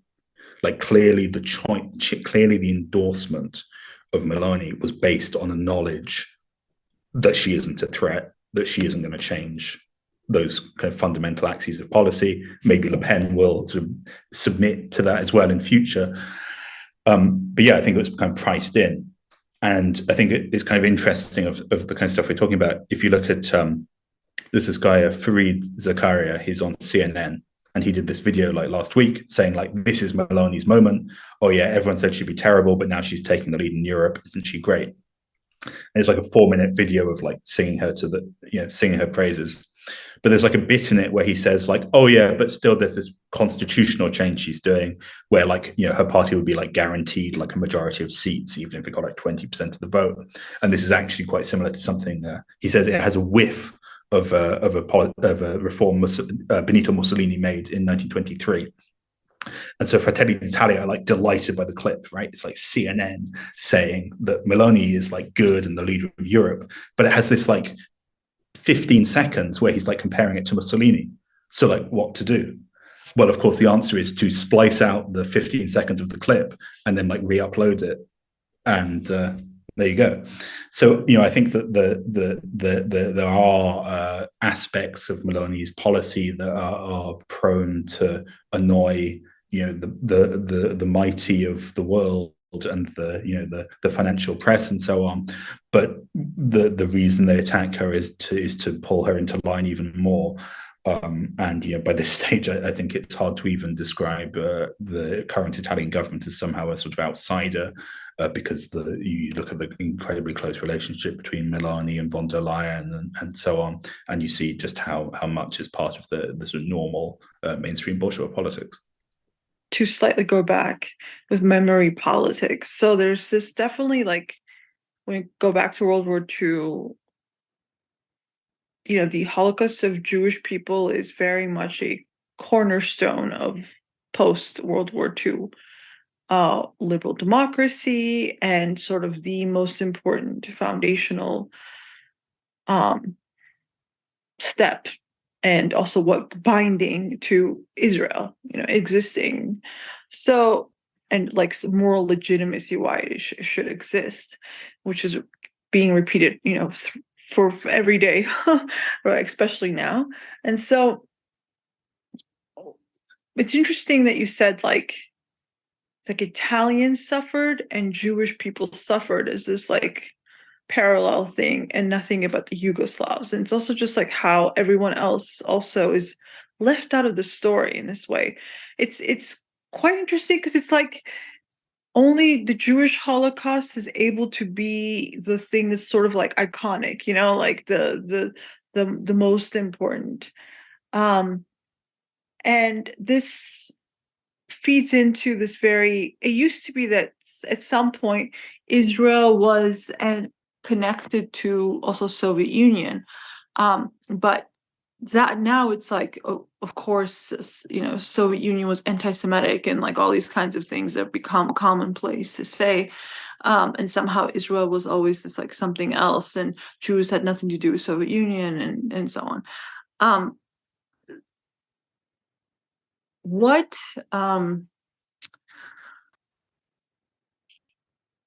let's say this idea of victimhood, because with it seems like a lot of countries play with the nationalism.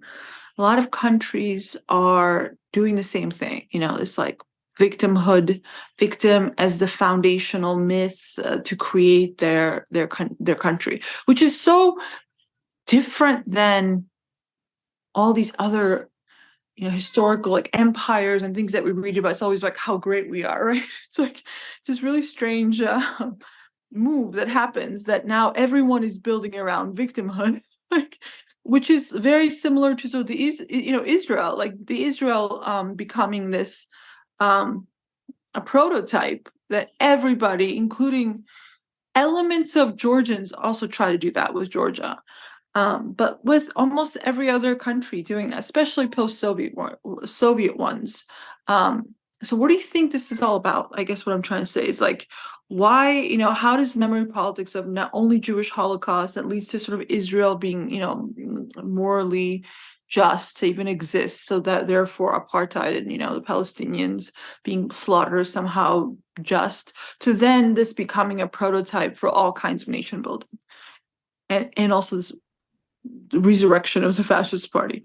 Well, I mean, one thing I'd say first, of course, is that even the kind of Israeli use of the memory of the Holocaust, and the way in which, for example, of course, we've seen since October the 7th, this kind of idea of the worst anti-Semitic massacre since the Holocaust, is that it itself, of course, relies on repressing a great deal of like conflict over that memory, even within Israeli society itself.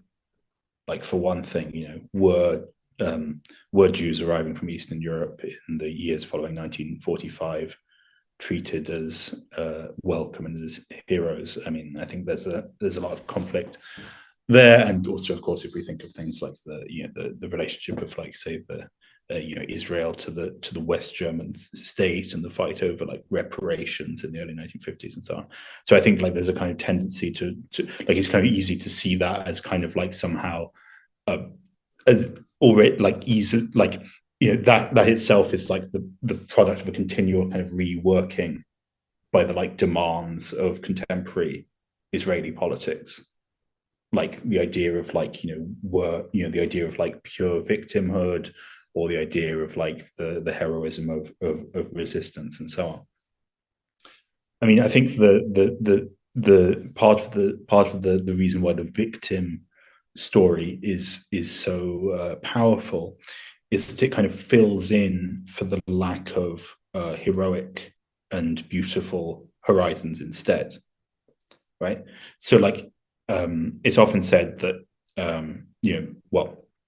the Italian state and Italian politics and memory culture since the resistance in World War II, one of the main themes is this idea of like the nation stands up and reclaims its democracy, reclaims itself, right? So it's like by taking part in the resistance against fascism and the German Nazi occupier, Italians sort of won their own freedom.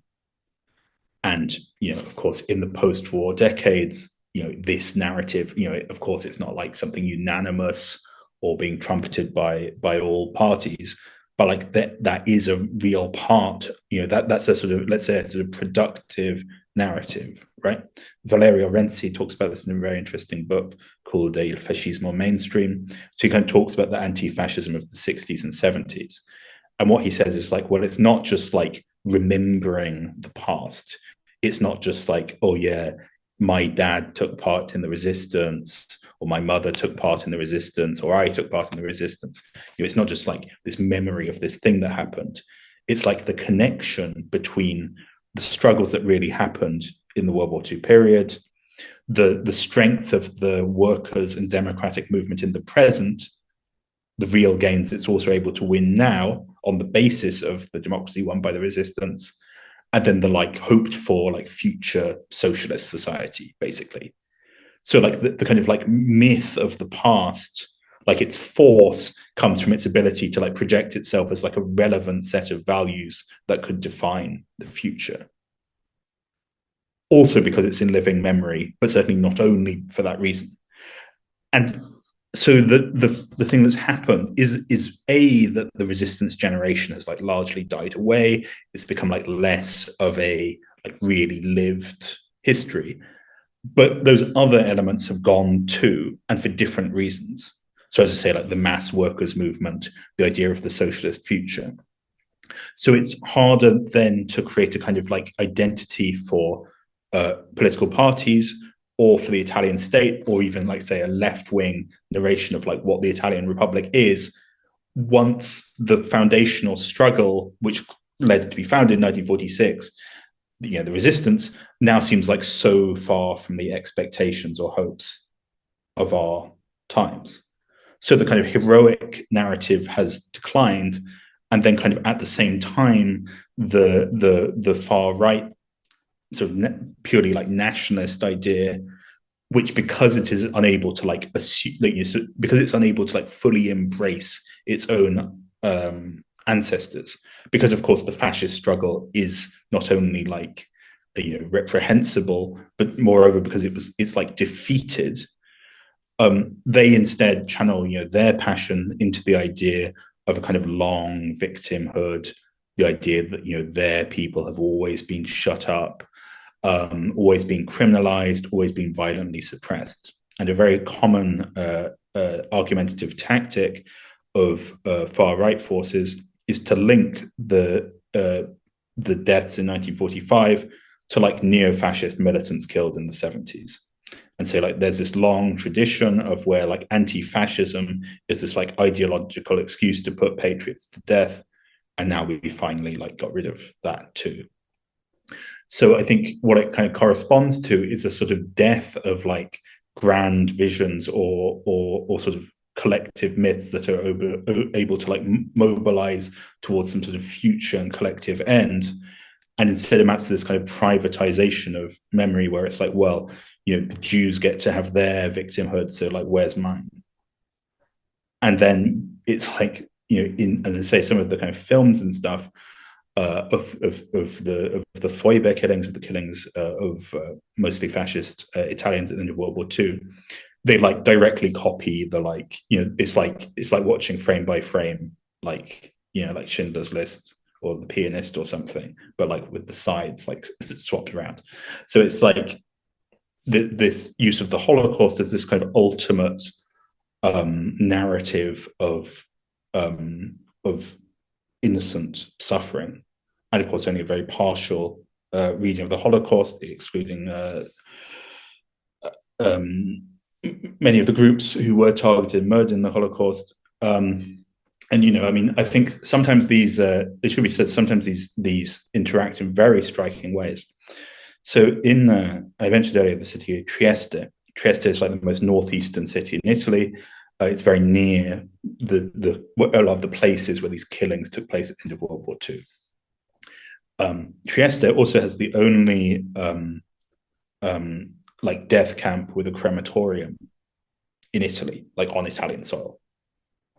And so, like, I went to an event there last year on Holocaust Memorial Day, and you know, this site called Risiera di San Saba, it was used as like a transit camp for Auschwitz, and like many thousands of Jews were processed through there and taken to their deaths at Auschwitz.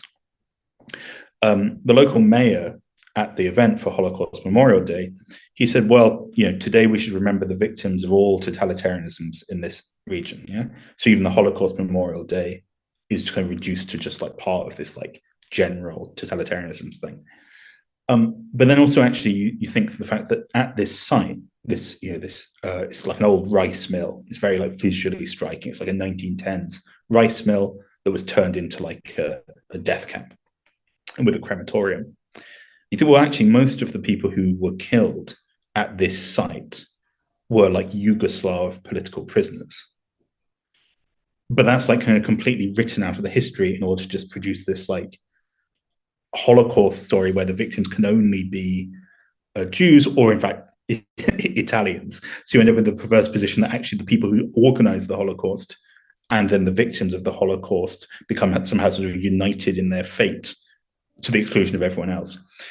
So I think this paradigm is obviously deeply historical, but it has the quality, or the sort of it's like productive because it conforms to like stereotypes and ideas which we all have in mind already. You talked a lot about this, and we had a long discussion about victims and this kind of like use of victimhood as a way to nation build. And it's through memory politics, and it's the idea that, you know, these are now a kind of return to the past for the use in the present is about going to like a nation of collective victimhood and collective victimization. And we definitely see that very strongly in the post-Soviet world, where new nations are born based on this, you know, idea of collective national victimhood especially in the Soviet Union. We see this in Ukraine and Georgia and in other countries. But of course, in order to make that claim, one has to erase you know, the history of collective nation building or collective national agency, or other forms of, you know, national consolidation that happened. But on top of this, or in conjunction with this idea of collective victimhood, you also mentioned this idea of like neutralizing political difference as a way to do politics, right? Like in terms of like, that's a very interesting thing to maybe we could talk about a little bit alongside victimhood, because this idea of that we've entered a period where we're beyond politics, we're post-politics, and national reconciliation is actually going to allow us to move beyond the fractures of the nation. But in reality, what you're doing there is you're actually asserting a kind of new form of nationalism. To me, that's also very interesting how like the victim and this apparent, you know, supposed return to like a post-political neutral plane of doing politics seem to go very well together. And so I'm wondering if you have any thoughts or ideas about that, this supposed depoliticization um, as a form of doing politics or new nationalist politics. Mhm. Well, I mean, in my previous answer, I kind of said a thing about how, like, in the sort of the beautiful national patriotic legend of the resistance is like a people rises up and conquers its destiny. Yeah, so you have this kind of civic nationalism, but which is anti-fascist, and if we and that can not be limited to like like ethnicity or something. And I think I illustrate this point with the example of Misek Manouchian. So he was like a communist who was like born in Armenia, but who took part in the French resistance and was like killed by the Nazis in February 1944. If you've ever seen L'Affiche Rouge, the red poster, it was this like immigrant-led resistance group with very many Jewish members in France that was crushed by the Nazis, and which and Manouchian was a communist, and at the trial before he was killed, he kind of famously, or supposedly at least, sort of addressed his like Vichyite, the court, saying, "Well, you inherited French nationality, whereas we earned it. So, like, we might be immigrants, but we fought in the resistance to like remake France." And so there's like beautiful idea of like joining a national community by joining like a kind of political and sort of beautiful struggle for its future and against its oppressors. And that even that story, maybe even in the sort of French Communist Party, in its like patriotic sort of post-war way of talking about itself, maybe struggle to integrate into that the story of these like immigrant revolutionaries. Yeah.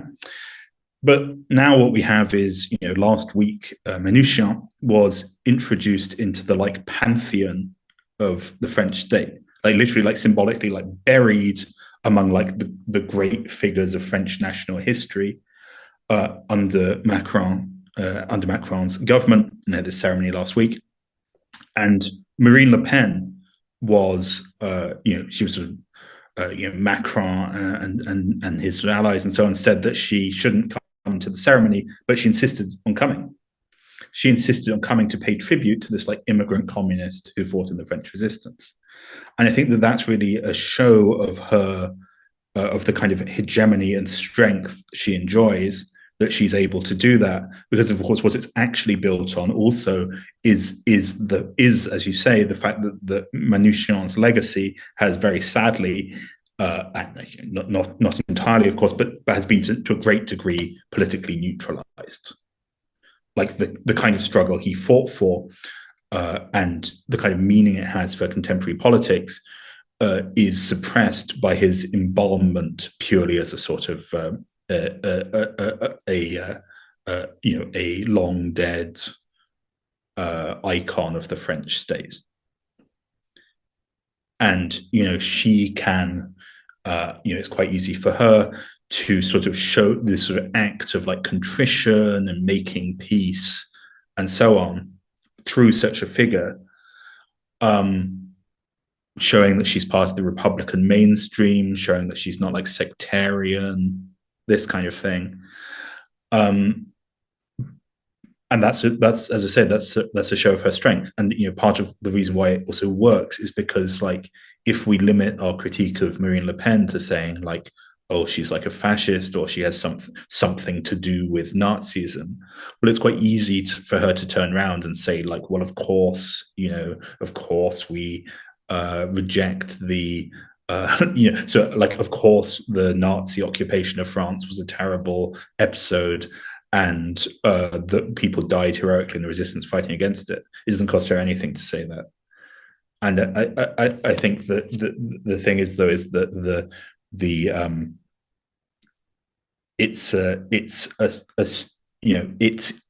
but that's built on as I say on the community of victims. It's built also on, of course, on repressing what Manouchian actually fought for. And so in your previous remark, you also talked about how one of the reasons, at least clearly it seems, that there's been this um, sort of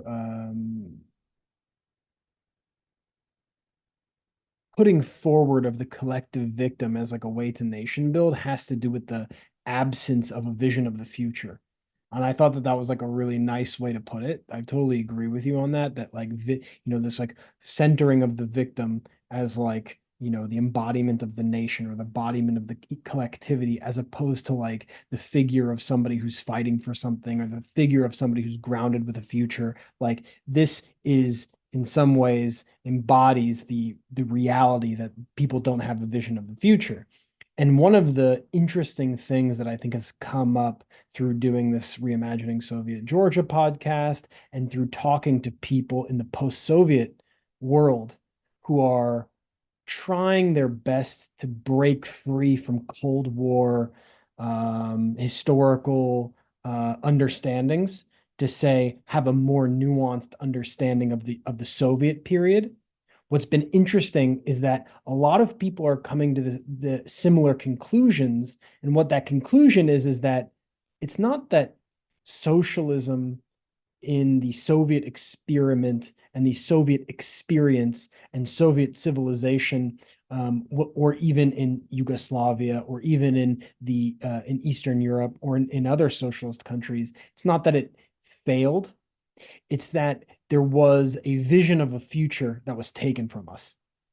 There was a vision of the future that was dismembered. And so instead of us actually being able to make it towards, continue to move towards this civilizational or industrial or developmentalist or political or social or even physical, or national move towards like this communist future, instead we got deindustrialization, peripheralization, and collapse. And then revanchism, and in some cases you could even argue like this counter-revolutionary political return of forms of nationalism that had been in some way had gone out of existence. And so what I guess what I'm getting to here is that like it's been interesting to think about another engagement with some of these memory politics is about like the future that could not be actualized, and the future, the vision of the future. So it's not so much this idea that, okay, we're going to go back to something that was, because of course nothing that was is going to come back, but it's more about like, can we mobilize upon visions of the future that were sort of taken, and see what they mean for the present. And so what do you think a return to some visions of the future um, through memory politics could mean for left politics today? I mean, I think it's the observation you make in the question is very important, also with regard to this post-Soviet space. I mean, perhaps some of your listeners will be under the illusion that we've only just met and that you like managed to amazingly land an interview with the Jacobin editor. But no, like obviously, I mean, we went to or Brian and you were there. We went to or did you made us come? We went to the book launch of Claire Kaiser's book, which you discussed in the podcast, right? And of course, she made her very eloquent and interesting argument, which I hadn't really heard before, about like the way in which like Soviet and Georgian identity are like kind of co-constructed and like very like conflictual and so on, but how it's hardly just a story, obviously, of like some external force like arrives and like crushes the locals. So like.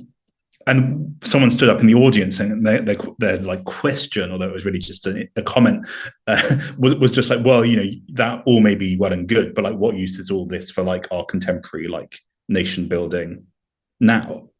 Like, it's not like politically productive still, because it's like a I mean, it could be called a kind of almost like a kind of like a dead end or a wrong turn, or these kind of language it can be seen like that, right? And of course it's not just like, it's not only a state building thing, right? Like when we talk about memory politics, also if we look at studies of studies of war history and memory, even at the individual level, we can see this kind of process play out. Yeah, like I'm lucky enough that I am just about old enough that my life, like, or my adult life, like overlaps with the very advanced years of like some World War II era partisans. So I managed to interview a few people in their 90s or 100 or their hundreds, people who are 90 plus, and the way they talk about their past and the struggles of the past. Often that's also very inflected by like what memories they've like chosen to, they constantly re-elaborate their own memory, also in function of things that, hopes that are no longer possible, things that they used to believe but proved to be dead ends. Like to put it in extremely blunt terms, if you ask the average like 90-year-old or 100-year-old communist partisan, what they think of Joseph Stalin, they'd probably give a more negative appraisal in like the year 2020 than in the year 1950, but that mightn't necessarily be to any new information about Joseph Stalin. So like, I mean, I think in terms of like what the left can do, I mean, in terms of the way the left can deal usefully with memory politics, I mean, I'm on the one hand, I'm very hesitant to draw analogies between, like the far right and us. That said, I mean, I think like if you look at the current Spanish government, its democratic memory law is very interesting, I think, because they actually are relitigating Civil War history. If you look at the basic political sides in Spain today, they roughly correspond to those of the Civil War era. Of course, many other things have changed, including their horizons, their hopes, and so on. But they're doing very important work of historical accountability, justice to the people killed by Francoism, resisting a kind of indulgent narrative of what that was. In fact, with the Foibe thing in Italy, well, far from me to think, I obviously don't. Well, sorry, I certainly don't think that the Italian left is going to like surge back to power because it manages to show the like falsehoods in the Foibe story as told by the far right. But nonetheless, doing so is like a necessary part of having a basic commitment to like historical truth and trying to resist and push back against right-wing hegemony. It's like insufficient but very necessary work. At the same time, I think that there are some examples in the left which aren't just reduced to this kind of pushing back against the far right, but which are able to take up sort of national histories in useful ways. I mean, I think one example would be that if you look at the way that, say, France Insoumise, Jean-Luc Mélenchon's movement, talks about the sort of French revolutionary and republican tradition, it's on the one hand, certainly, it's defending the French Revolution and Robespierre against all these liberals who paint him as like a sort of historic, sort of talk about Robespierre as if he was like a mini Stalin or the predecessor of like 20th century totalitarianism, so-called. But at the same time, they're also kind of talking about the way in which that French story is also bound up with international revolutionary movements and emancipatory movements. For example, France Insoumise now talk a lot about the black figures involved in the French Revolution. So I think that there are ways of like making even quite established reference points of national history to make them more conform to the spirit of our own times, and to resist the allegation that they're just kind of stale or ancient history. I think though that as I think that case illustrates, I'm always somewhat skeptical of the idea that the left can kind of like absent itself from the field of like national history and having a narrative of what that is, or just like see it as like a concern for like whatever, like local historians or people who are nationalists and so on. Like you need to be able to tell a positive story about the country that you're active in and that you're from. I think like there's a certain kind of like the tendency to think that one's own country is the worst and its people are so terrible, and that one is instead an enlightened internationalist, I think can be very negative. And it's important to, when you're talking about the history of your own country, not to just tell a sort of pessimistic story where popular movements on the left can never achieve, have never achieved anything and things have always been terrible. So, of course, that there's always a tension in that, in the sense of like not, in the sense of avoiding, sort of my country right or wrong, or avoiding and telling a sort of prettified idea of national history. But I think the like basic orientation towards to celebrating alternative national history is a very important one. So yeah, so I'd say basically that I think like it's a battleground that's kind of unavoidable, even if one that can be very trying and difficult. I don't want to know if I want to bring your second book into this, but I do. The fact that like the Communist Party was so tied to Soviet Union, maybe like in Italy. Maybe you could end on that. What they called Stalin, like for me, this is just like a fun fact because this is still Soviet Georgia. Like, what do they call like Stalin during World War II? The communists, the partisans. Maybe you could end on that note. That's like my favorite. I'll give a two-part answer. One is that the particular group of partisans that I studied in Rome, called Bandiera Rossa, Red Flag, the biggest resistance group, had a certain tendency to use this word baffone, and baffone means big mustache. And so they did adavenia baffone, which in like Roman dialect means a big mustache has to come. So the idea is actually of Stalin like invading Italy. They're actually kind of, to be fair, like the group in question, they normally use this phrase with a certain like ironic, and it's almost like a joke, like this kind of like, oh, that's the thing that would sort out all our problems for us.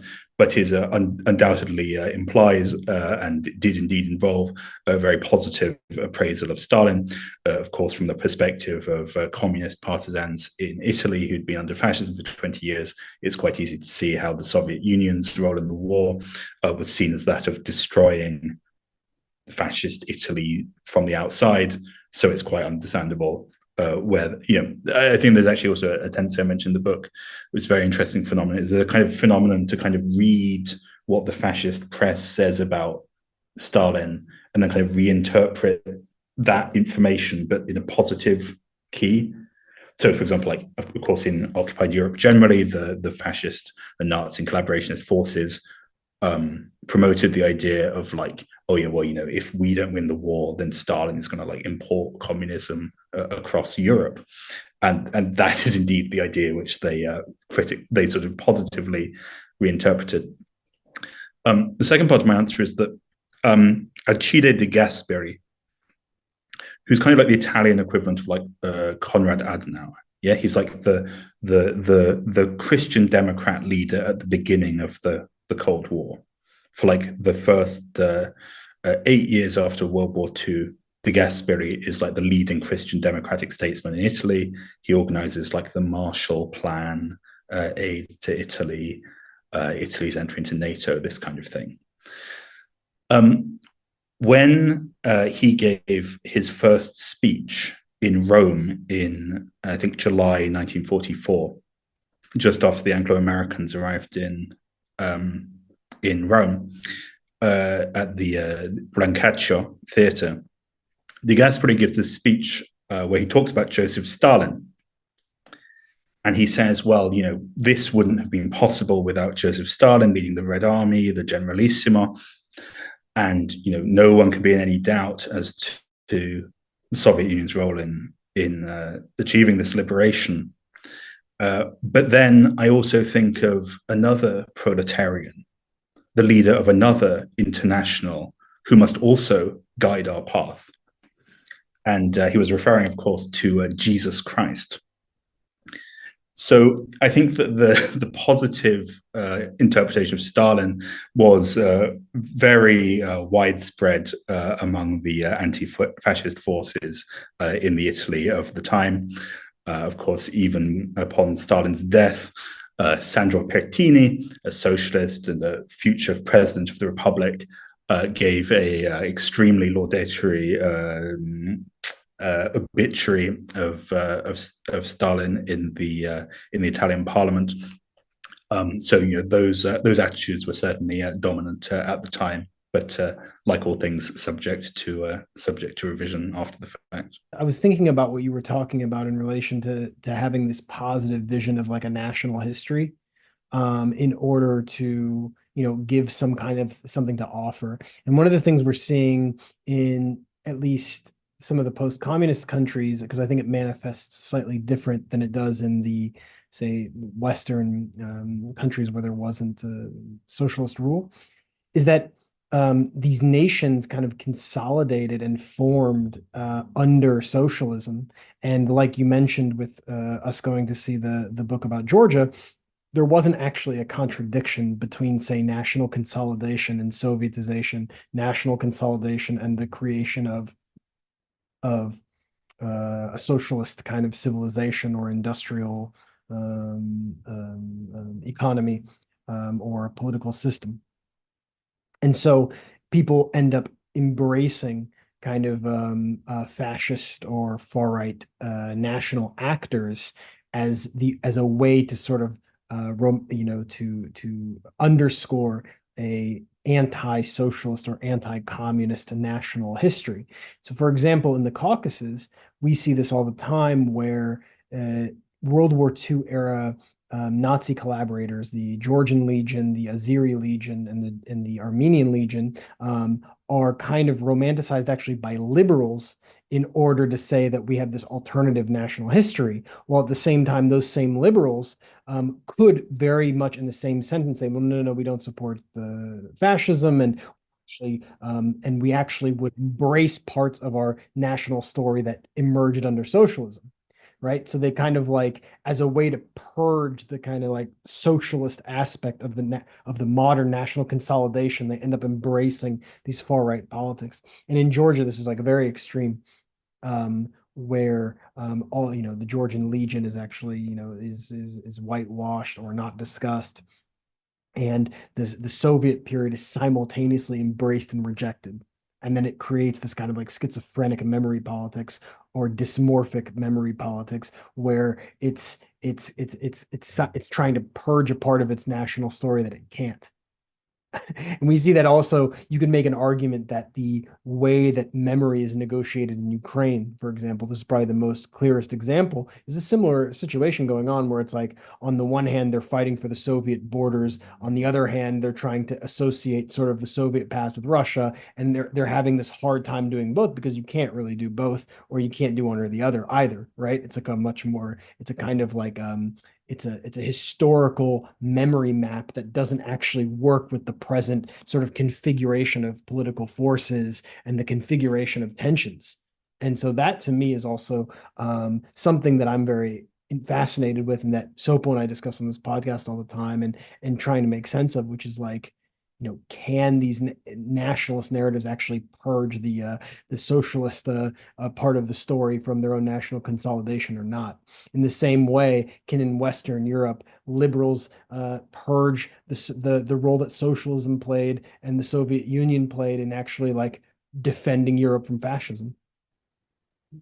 This is more of a general Well, question. I think they can, because it's easy to draw on the idea of a kind of like, of course there are exceptions. Like obviously, if you look at like if you look at like Ireland, right, you're not going to be able to like expunge like James Connolly from the national creation story. Of course, there are many figures in mainstream Irish politics who say that the Easter Rising was a mistake and a putsch and this kind of stuff. But then, if you look at countries that were already consolidated nation states in Western Europe before the world wars, then I think it's quite easy for liberals to kind of create a story in which kind of like the 20th century was this like era in which the previously like normal order of peaceful and liberal life was like wrecked by twin totalitarianisms. And so therefore, the Soviet and role, or indeed the communist and socialist resistance role in World War II is just kind of part of this like swirl of forces that were destroying Europe. I mean, to take the particular Italian case again, I mean, I think the dominant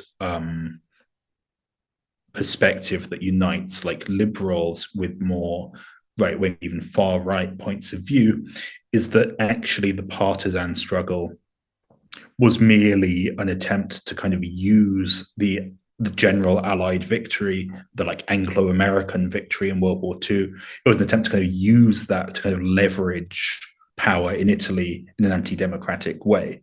So like, as in like, the resistance was a minority affair, which was indeed dominated by communists and socialists, but who had like anti-democratic aims. And I think that is the like the problem is like as soon as the in particular communist rather than like socialist, like once the communist force and because this isn't about like historical judgment or like understanding the past, it's about like power relations, right? It's like because the communists are marginal now, their history can just be like openly trashed. I'll give another example. In 1969, the social democratic and in fact anti-communist president of Italy, Giuseppe Saragat, made Joseph Broz Tito like an honorary citizen of the Italian Republic. Right. So like, Tito, who had of course led the like communist-led resistance against the Italian and German and Chetnik forces in Yugoslavia during World War II. He was honored. He had a state visit to Italy. And at the time, the neo-fascists were very angry about it. And now the current Italian government is trying to get rid of that. So it's trying to get rid of like the honorary citizenship for Tito. And like, of course, it sounds ridiculous, but it is. I'll give an example of how ridiculous it is. There's a guy called Francesco Giubilei. He's like a kind of, must be in his 30s, probably a bit younger than me. He's kind of a wannabe Ben Shapiro. He's like a sort of like self-styled intellectual who's self-published a lot of books since about age 15. But now he's like one of the main movers in these kind of NatCon circles. He has a think tank called Nazione Futura. He's an advisor at the Culture Ministry now under Meloni. And he says this thing, his most famous tweet is he says like, oh, it's outrageous that there's this street in Rome named after Tito.